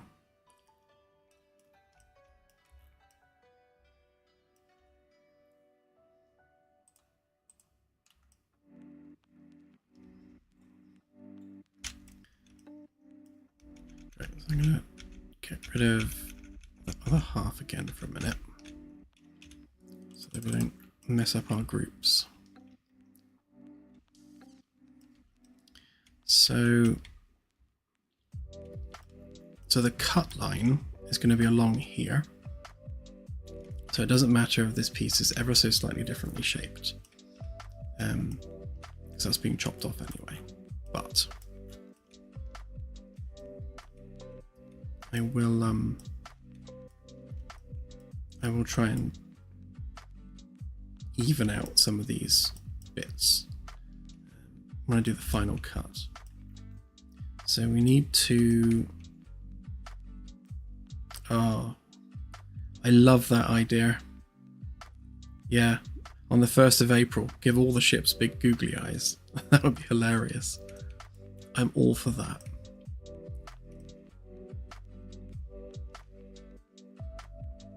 But yeah, so we need to cut some holes through there for the RCS.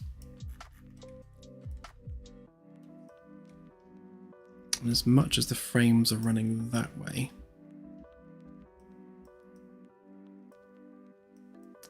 kind of needs to be like that angle.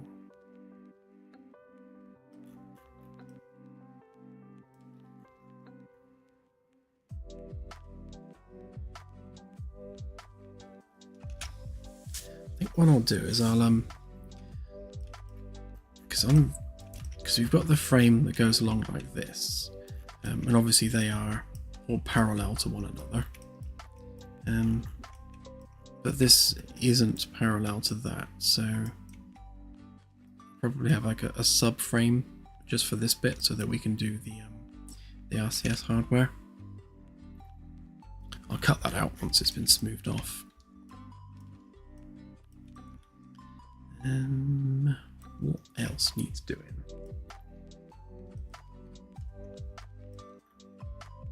Yeah, basically as we get to the point of cutting all this up, it means we don't need these boxy bits anymore, because we're actually starting to route the rooms properly within the hull, which is a nice point to get to.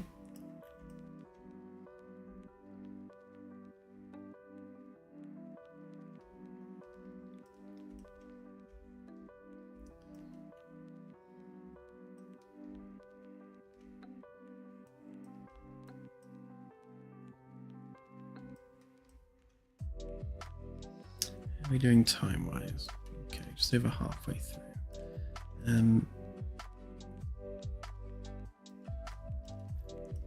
Should we have a go at the shuttle bay? See if we can figure out what's going on with that, because I discovered that I really suck at doing the bum end of ships. I can't seem to finish them off.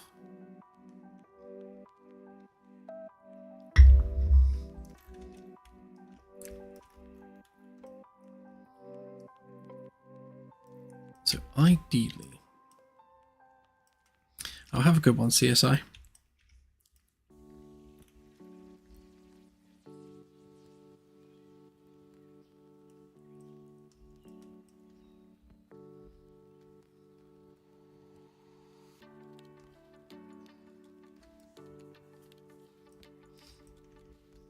So if we assume, because I mean this is probably more than enough room in the shuttle bay.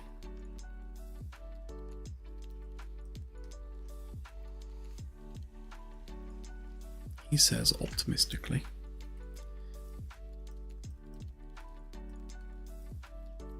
And we can have those stairs go down there, so they don't need to wrap around. So that gives us more room there immediately.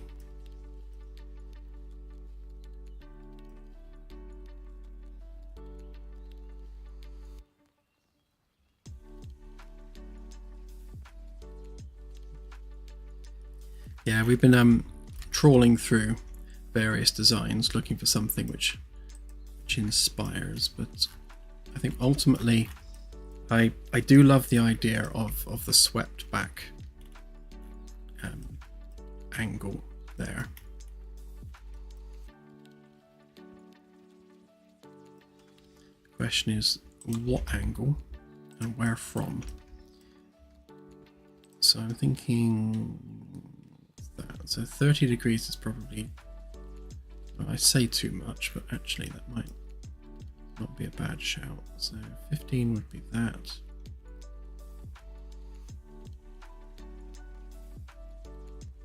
I don't know, 30 might be a bit too much.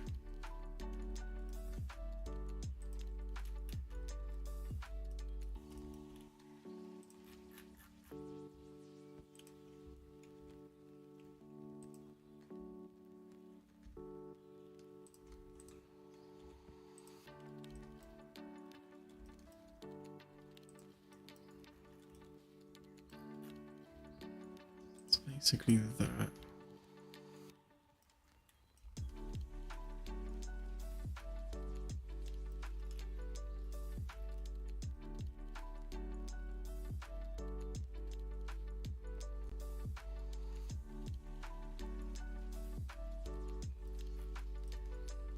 Yeah.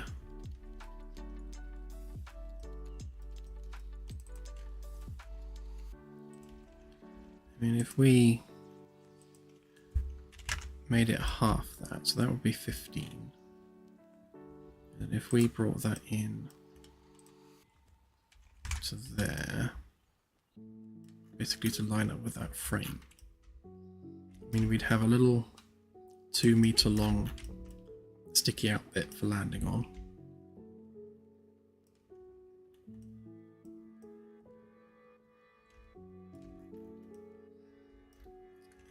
But what would that do to our internal space?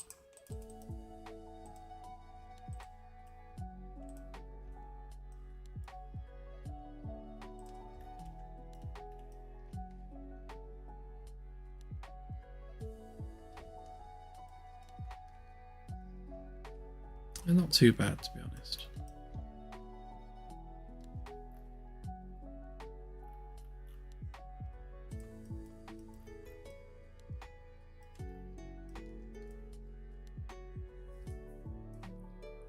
She does, yeah. That was the idea, Oninoni, to angle the shape of the outer hull, but at the same time recess the doors so that there's like a sheath of hull that goes over it.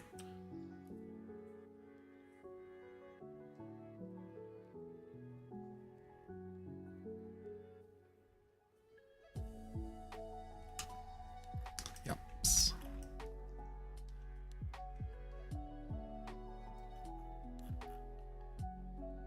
I mean, I could make it a little bit longer. I mean, if we came out an extra 200, extra 2 meters, that just takes us to there. Which gives us a total length then of 110, plus any antennas we stick out the front of it.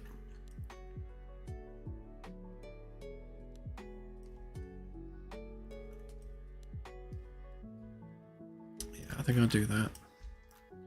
We'll retain the existing footprint of the shuttle bay, just to make sure we've got enough room for larger shuttles, because as much as we've crammed a bunch of people into there, the actual shuttle itself is going to be bigger than that.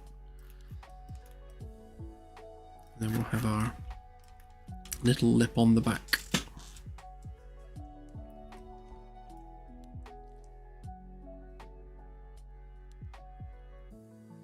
Yeah, I was thinking the same, Fred. Have them, just have them along the back wall. They don't need to come down the sides.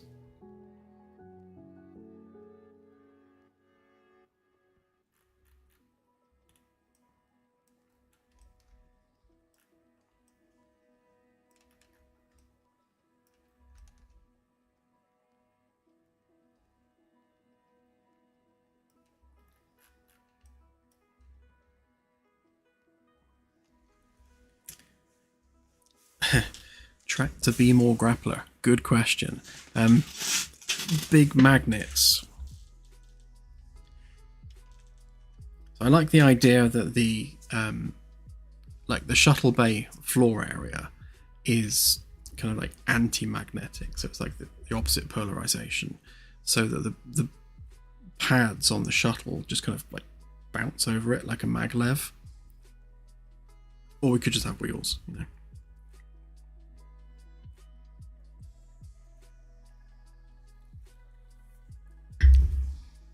Yeah.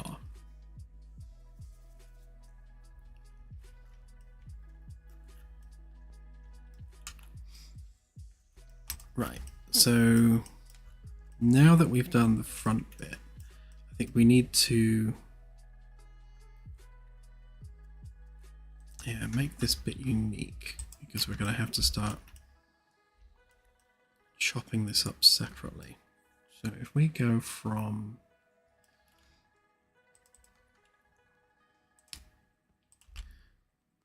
Right, where's the bottom going to be? That'd be there, wouldn't it?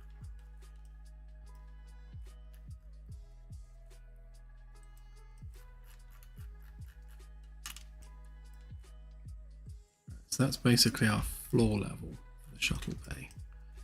And then we want to go up, I suppose, in line with geometry that's already there. It seems to be the sensible way of doing that.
Yeah, I like that.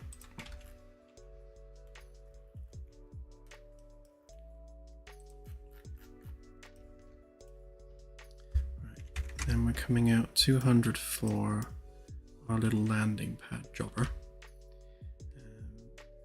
And if we make that, I guess, 10 meters wide, then that's pretty much mapping out where the shuttle bay would actually go. The doors, rather.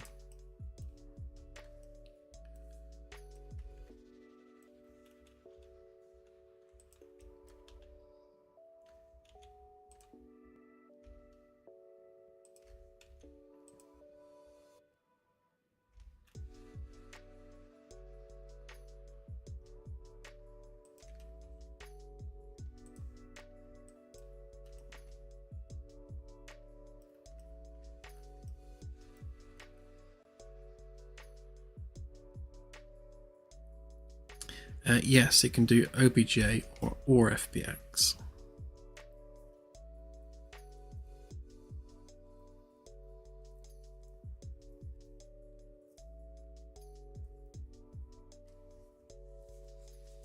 Yeah, I mean, again, if something like a tractor beam were to be included, then it would have to have like actual scientific explanation in some way. So, we'd have to have, find a way of explaining a tractor beam.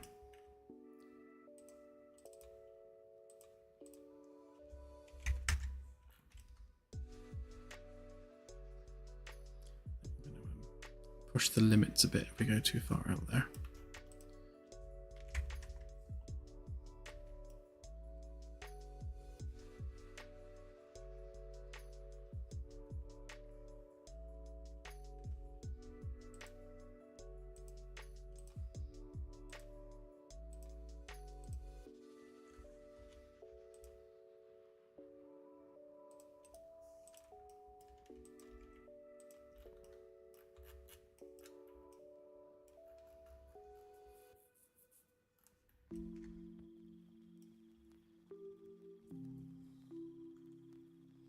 Yes, Travis. That's how I do it with all of the ships. So, taking the Magellan as an example, as it's here, So what I do is I split up the SketchUp model into pieces like this, and those pieces are exported, basically just the geometry, so I only export the geometry, then I add materials and things in Unreal until it looks like this. Oop.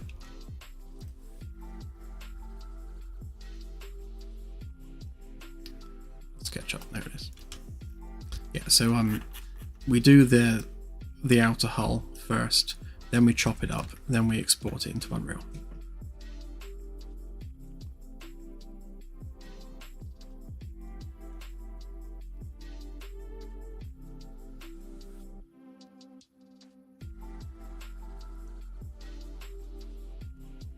Yeah, something like a directed, a highly directed magnet or something like that. We'll have to think of something cool sounding.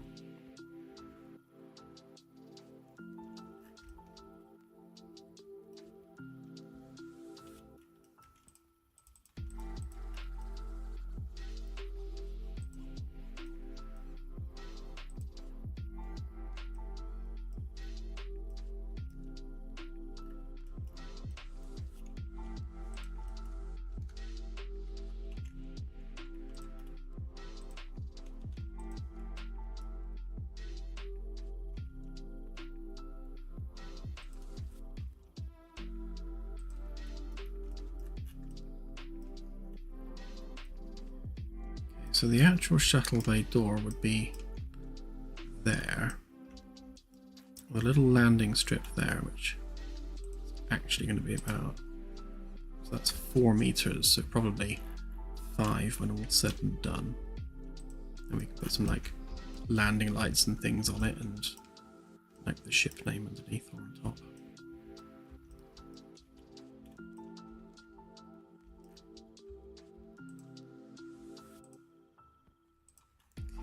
We need to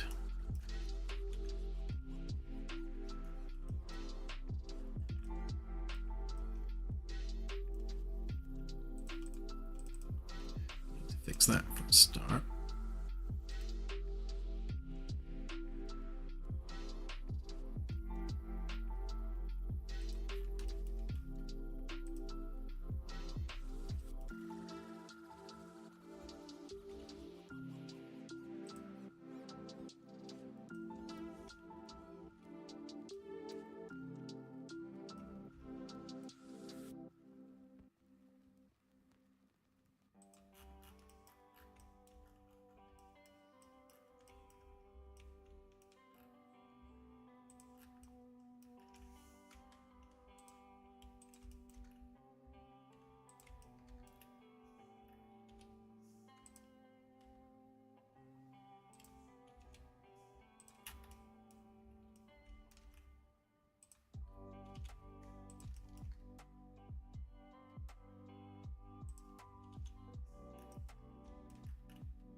Some weirdness going on there.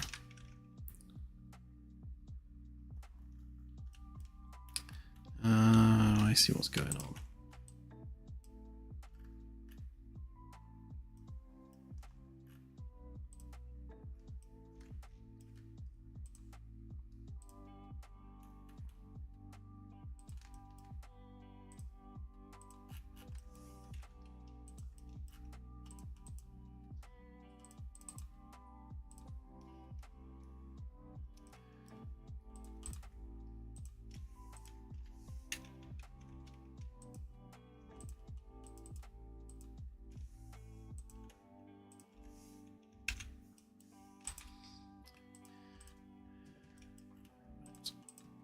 Is that coplanar?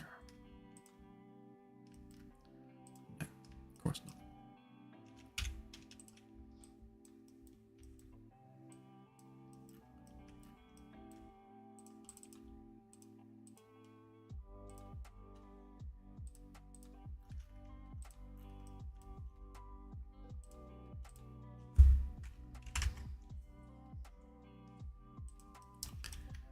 If we offset that by 50, then we'll use that as a curve. And if we do the same to that as well.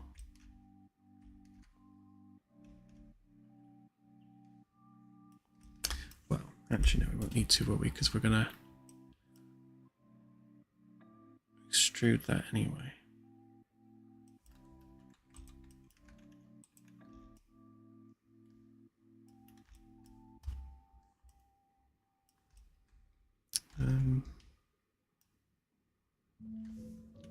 But that having been said, it would be a useful thing to do.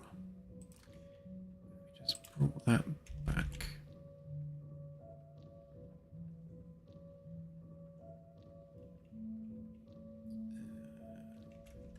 $100.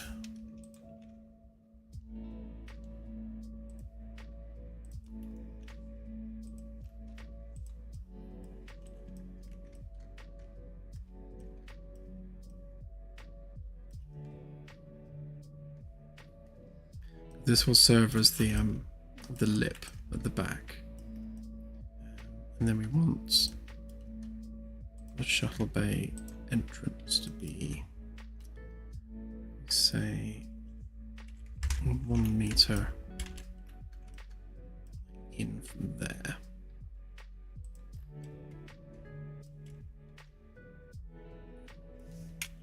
Maybe not even that, to be honest. Maybe half a meter. What does that take us?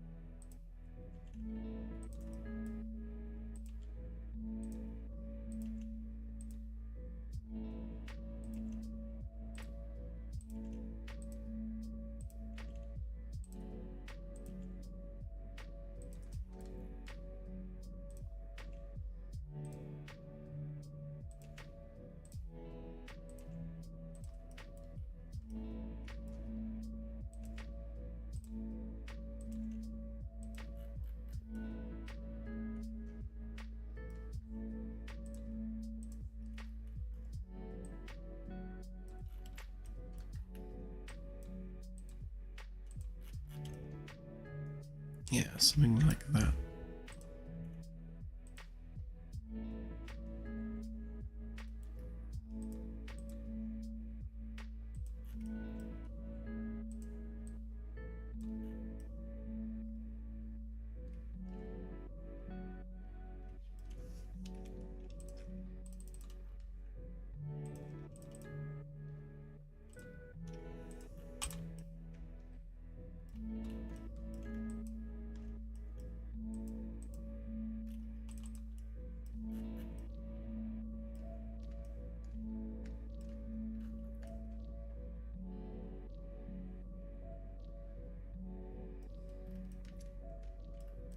We actually have that bit come out a little bit as well, like a nav light or something there. That'd be quite cool.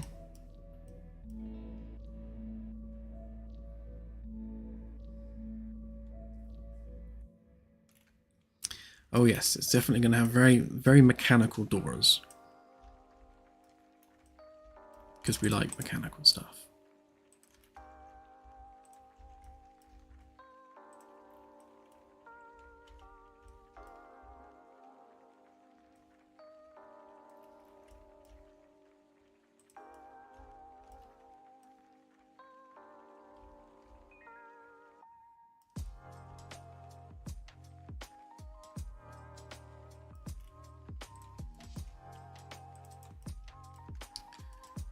Let's move that out of the way a minute.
Yeah, so it's going to be harder to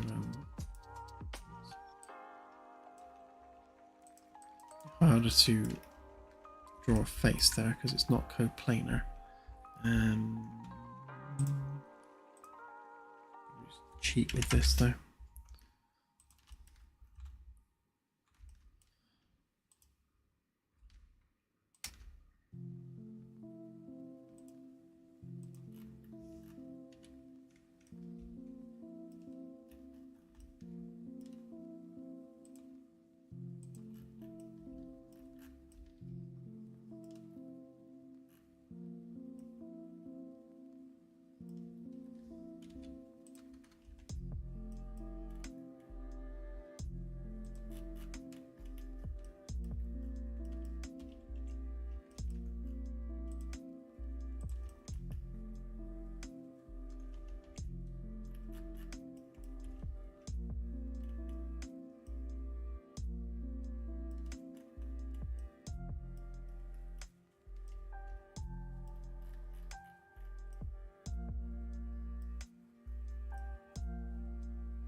Why isn't that coplanar though, actually? That's a bit weird. It should be.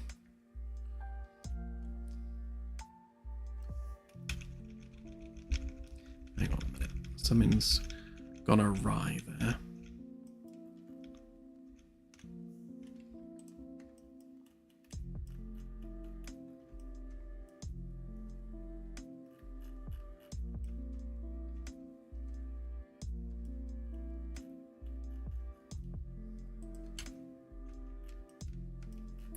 So we take that as our angle.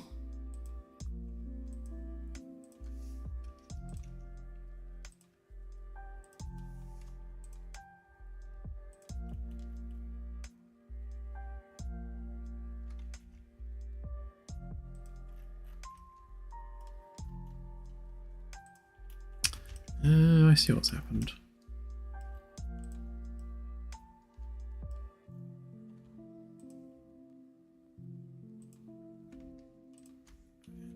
all of these actually need to extend to there.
Right.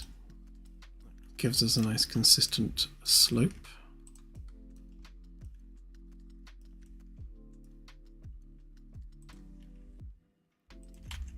So now when we draw our line, oops, assuming we draw it in a straight line, it should create a coplanar face. Hurrah! Much betterer.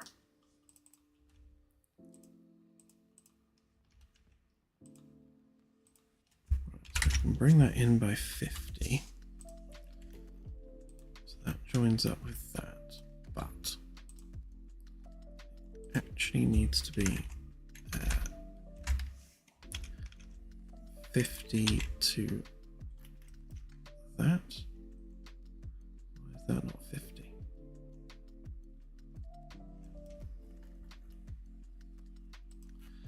Oh, of course, yeah. Because I extended it.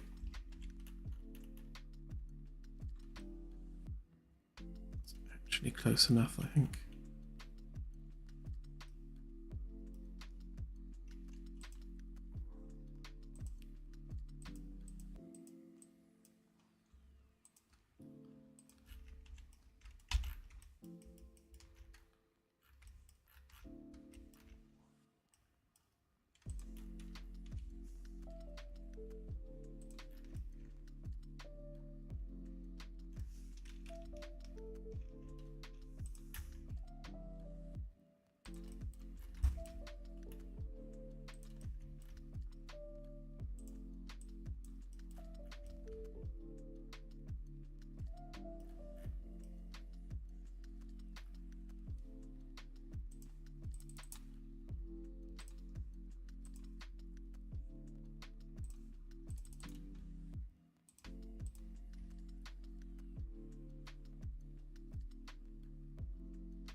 So we want to be able to have obviously the flat internal hull, which we need to blend that into.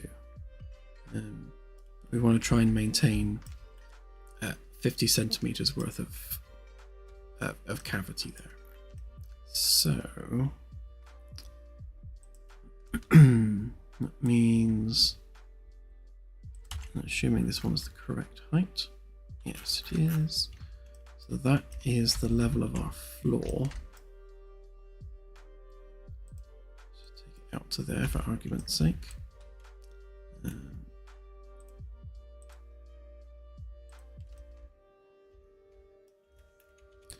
so I think that ideally has to come straight down there.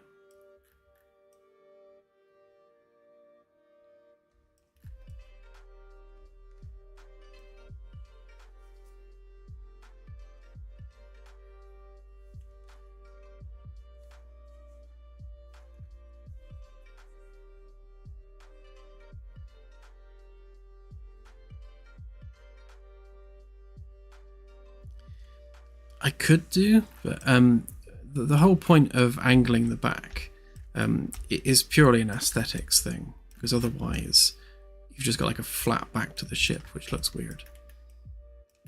So it's just to give it a bit of shapeliness. And then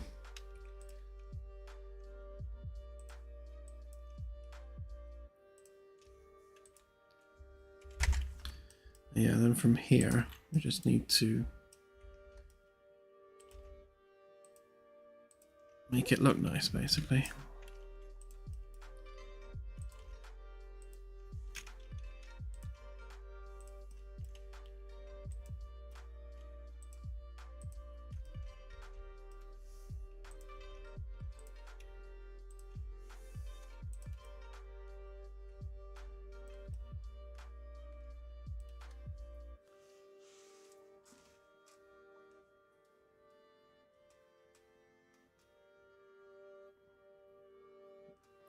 No, this one still won't land. So basically anything that is big enough that it's got multiple rooms and lots of physics objects and like hundreds of lights and wall panels and everything else, this is a static object in the world, which means we can't move all this stuff around. So things like shuttles, the reason that they'll be able to land is because they'll be largely one solid object.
Yeah, so we'll have to have...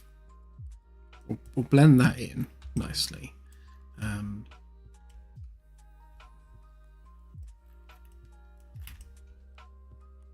But that is going to have to do something weird, I think.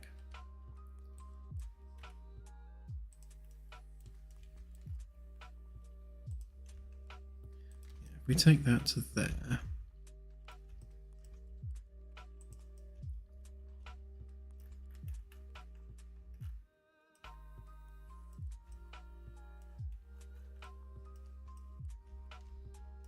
and this is going to have to blend through.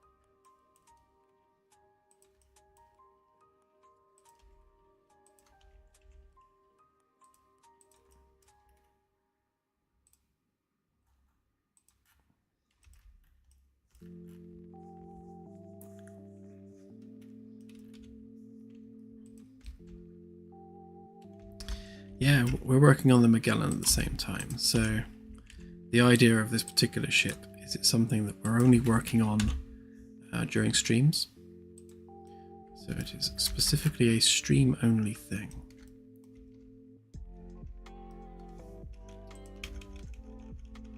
Actually, I've had a change of mind. If we do that whole separating out into 3 segments thing, we can have 3 that way, 3 that way. It's more accurately to there.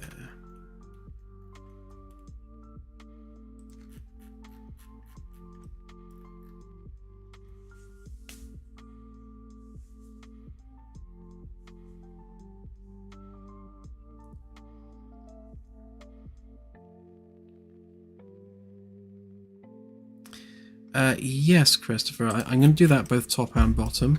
So where we've got like deck 1 there, I'm going to blend that in so it's smooth. And we'll have a similar underneath because we'll have a cargo hold underneath here. And we'll do the same thing there. We'll blend it in so it's nice and smooth. And also where we've got the same top and bottom here at the moment, we'll blend that in smooth as well. Just going to smooth off the bottom as much as we can.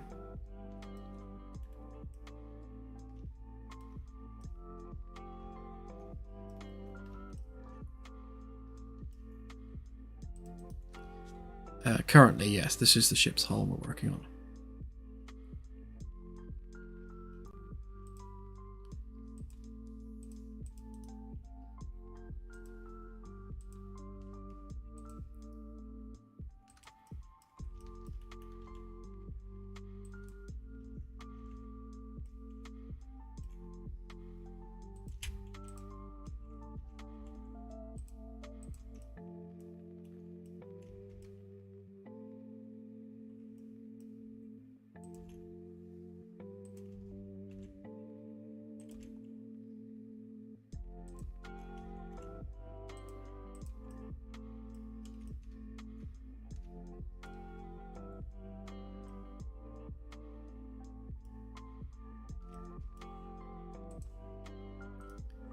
Divide that into 3 as well, don't I, really?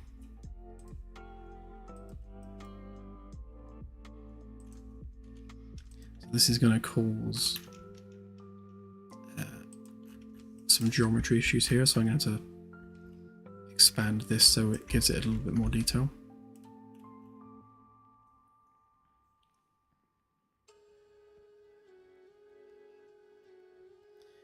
Have a good one, Spatial Katana.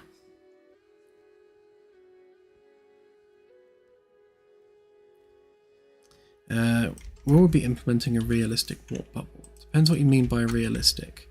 If you mean in terms of the visual effects, then yes, we're going to try to. But as an optional thing, not everyone's going to want that. So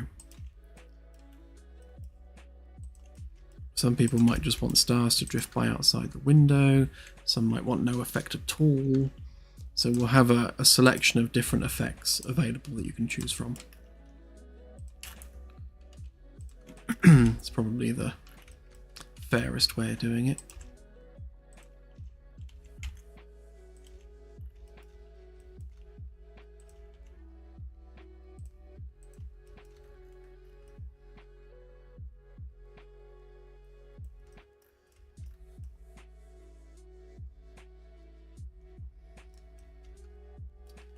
It's nice and awkward.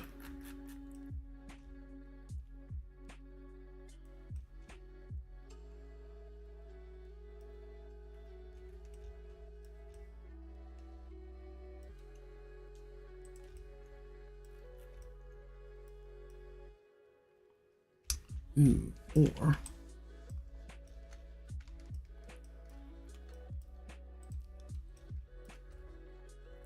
so that is, let's say 10 centimeters overhanging. So if we take these. We move it 10 centimeters that way.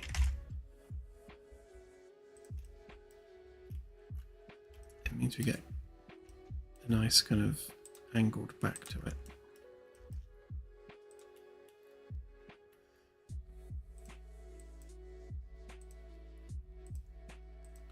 It's nice then because the angle of the landing pad bit matches the angle of the outer hull, which is kind of nice.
So we just extrude that now along that vector. Like so. We can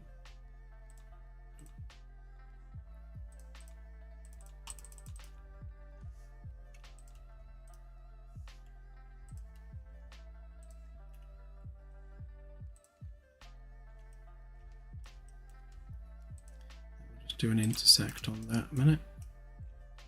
Actually, no, we won't, because that'll mess up the other stuff. Do it manually instead.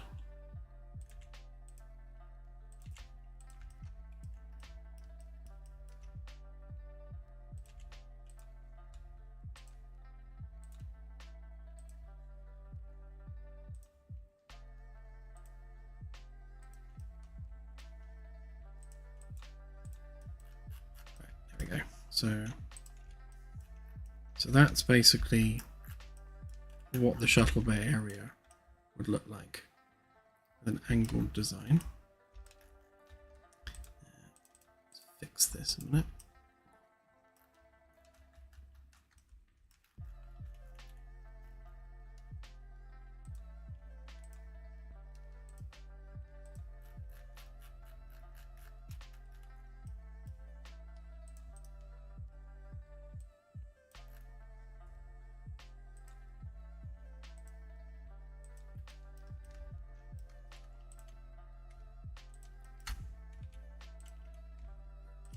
Ideally, that needs to be extended.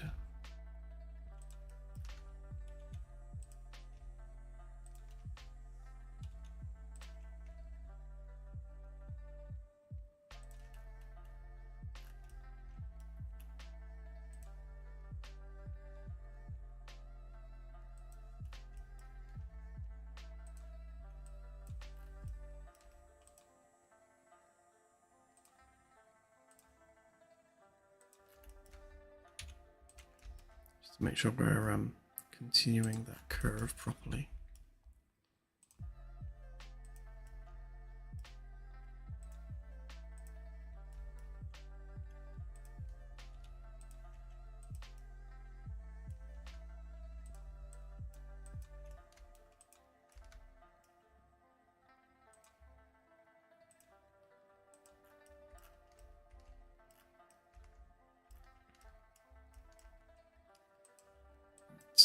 And we need to sort out the fact that those are not quads. So again, the reason I specifically went with 3 faces is so that I can do this.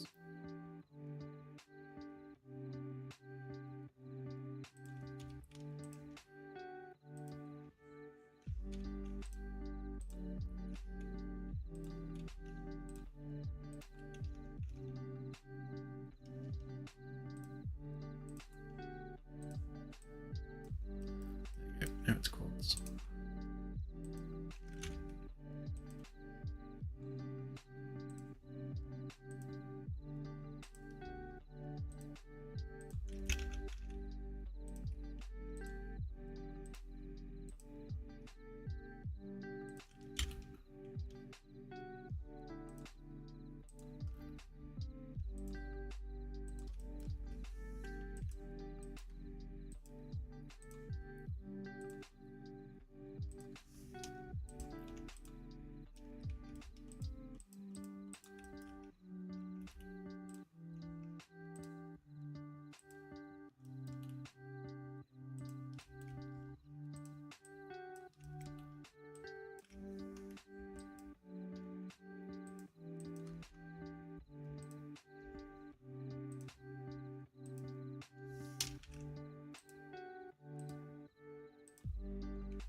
Wow, is it competition time already? That came round quick.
Let's see what it looks like.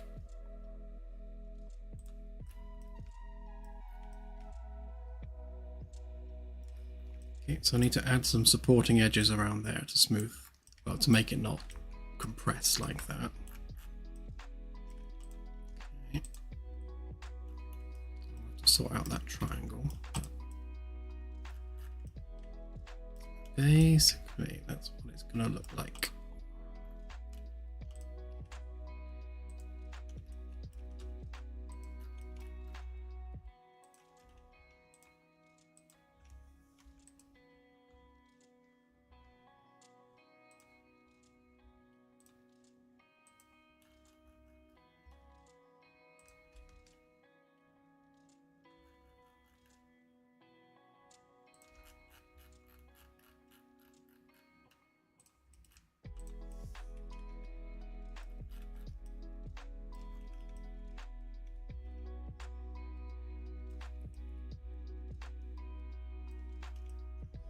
I think it definitely needs this blending in, and the same underneath as well.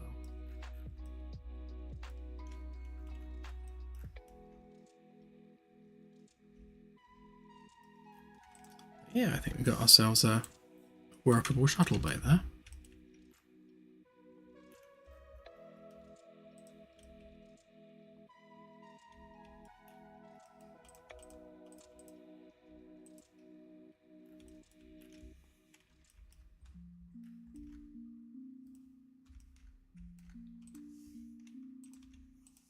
Let's copy that over there a minute.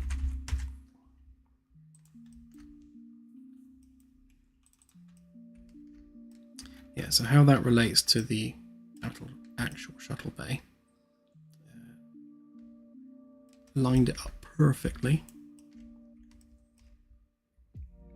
Yeah, so we're going to have some angled edges on there, which means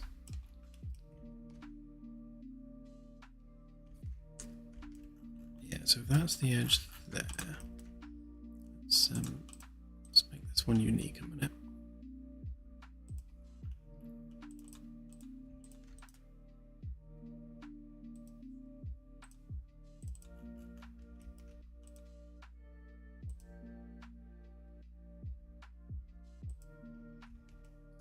Basically going to go to there, and across there.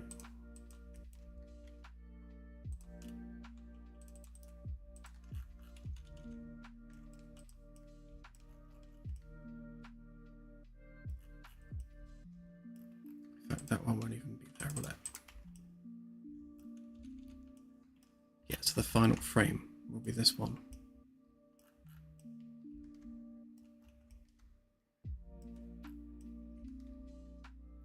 Okay, that means that our doors, we can probably draw them in now.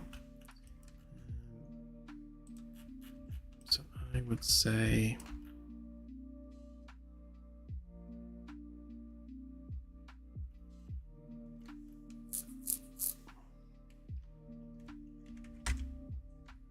if we're 4 meters tall, and then width-wise, it's 4 again.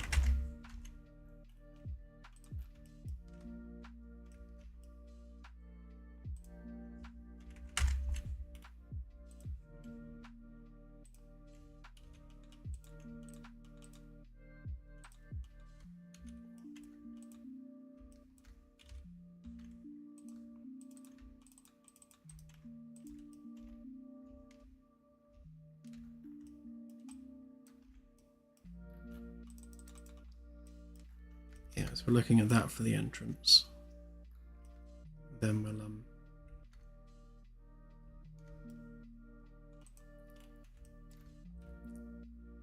to work out where the door's going.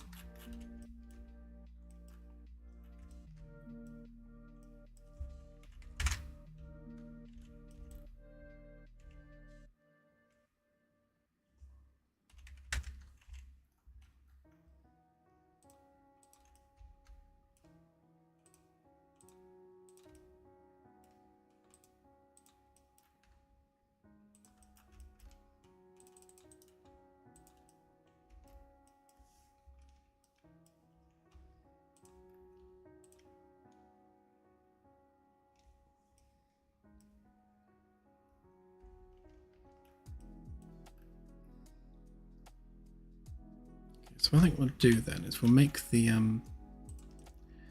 edge of the door angled. So we bring that one, that one. Copy that way by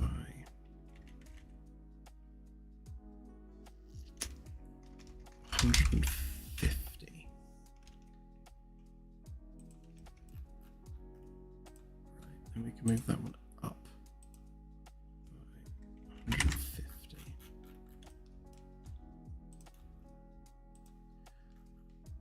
And then that one down by 150.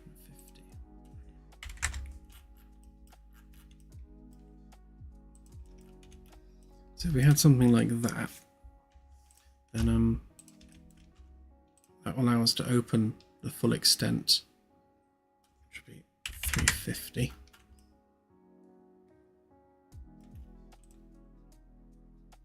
Oh no, that would be the full extent there.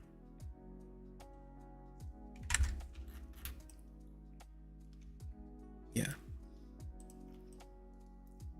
So that will fit the door around the hull shape. We can always just pull that out ever so slightly just to make sure it fits.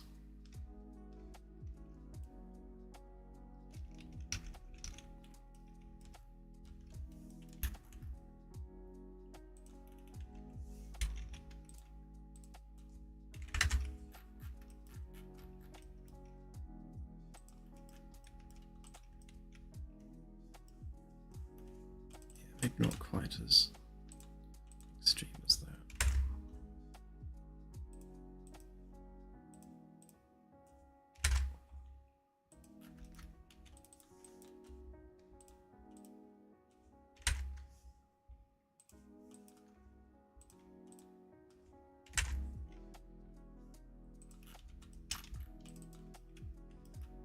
Okay, yeah, so we had doors that were about that big. Then they can open almost the full extent there. So opening 350 would be that. Which, to be honest, is already wide enough. So yeah, I think they will just about fit. Might need to pull them back a little bit because otherwise they... Oh, of course they would be back anyway, wouldn't they? So... Of course, yeah, because they wouldn't be there, would they? They would be there.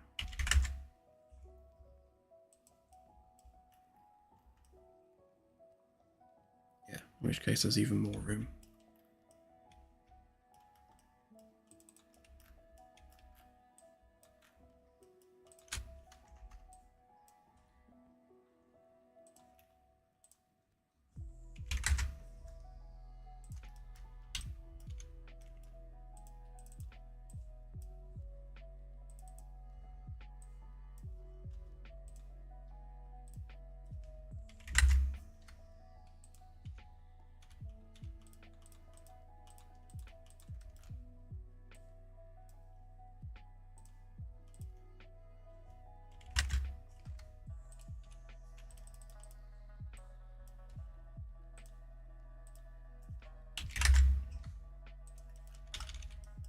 Right, yeah, more like that, wouldn't it?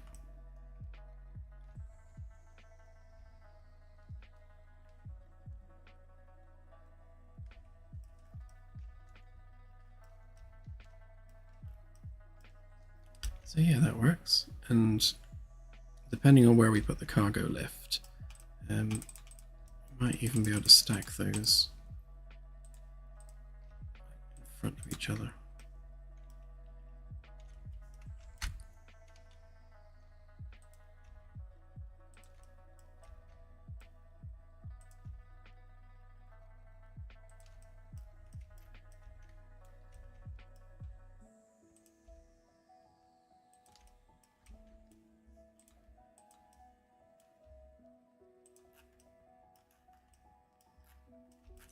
I think we have room enough for what we need in there. We can even have like a turntable or a storage area or alcoves either side.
I think I'll smooth this curve off some more. It's a little bit shoddy. Yeah, that aside, I think I'm reasonably happy with that.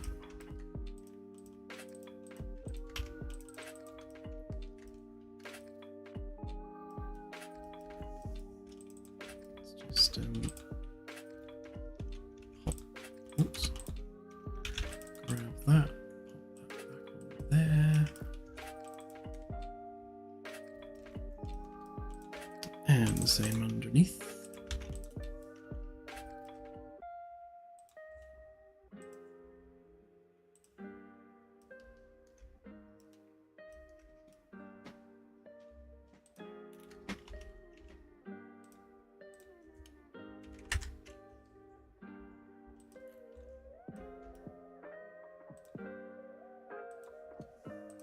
Just to be awkward.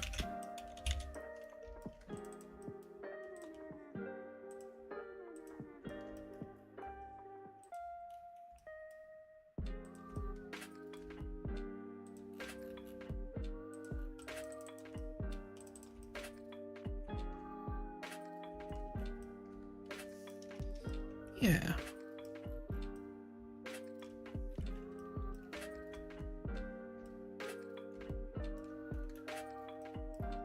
I think that needs to come up there as well.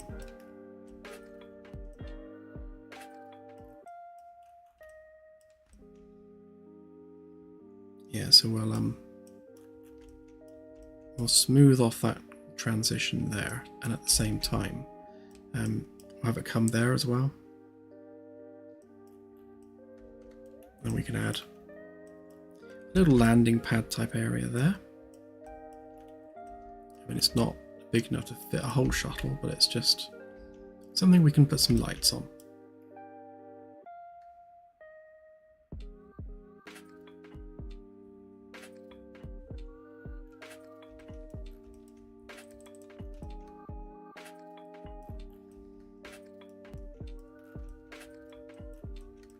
Almost have a whole ship, don't we?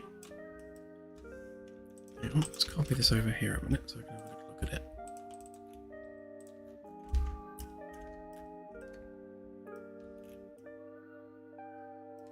Okay, so what do we have left to do? So we need to do all the windows and things around the front. We need to cut out the holes for all the hardware on the RCS there. We need to do the same thing here for the RCS at the back. Blend that in, do the windows for the bridge, what will now be our bridge.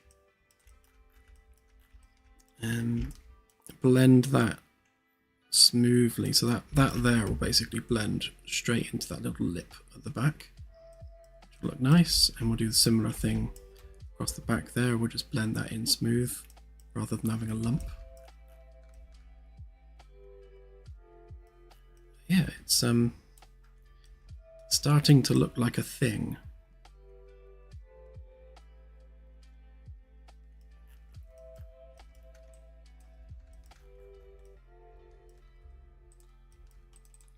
Oh, there's nothing I can do now in 5 minutes that isn't going to take ages, so I think I shall call it a night there.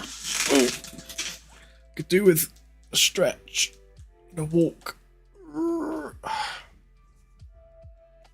Thank you once again, everyone, for joining us on this long modelling stream. And yeah, it's one of those things where I don't feel like we've made much progress, although we have made progress. So hopefully that was enough progress. All right, have a good rest of the week, everyone, and I shall see you on Sunday for more of the same. All right, have a good one. Bye for now.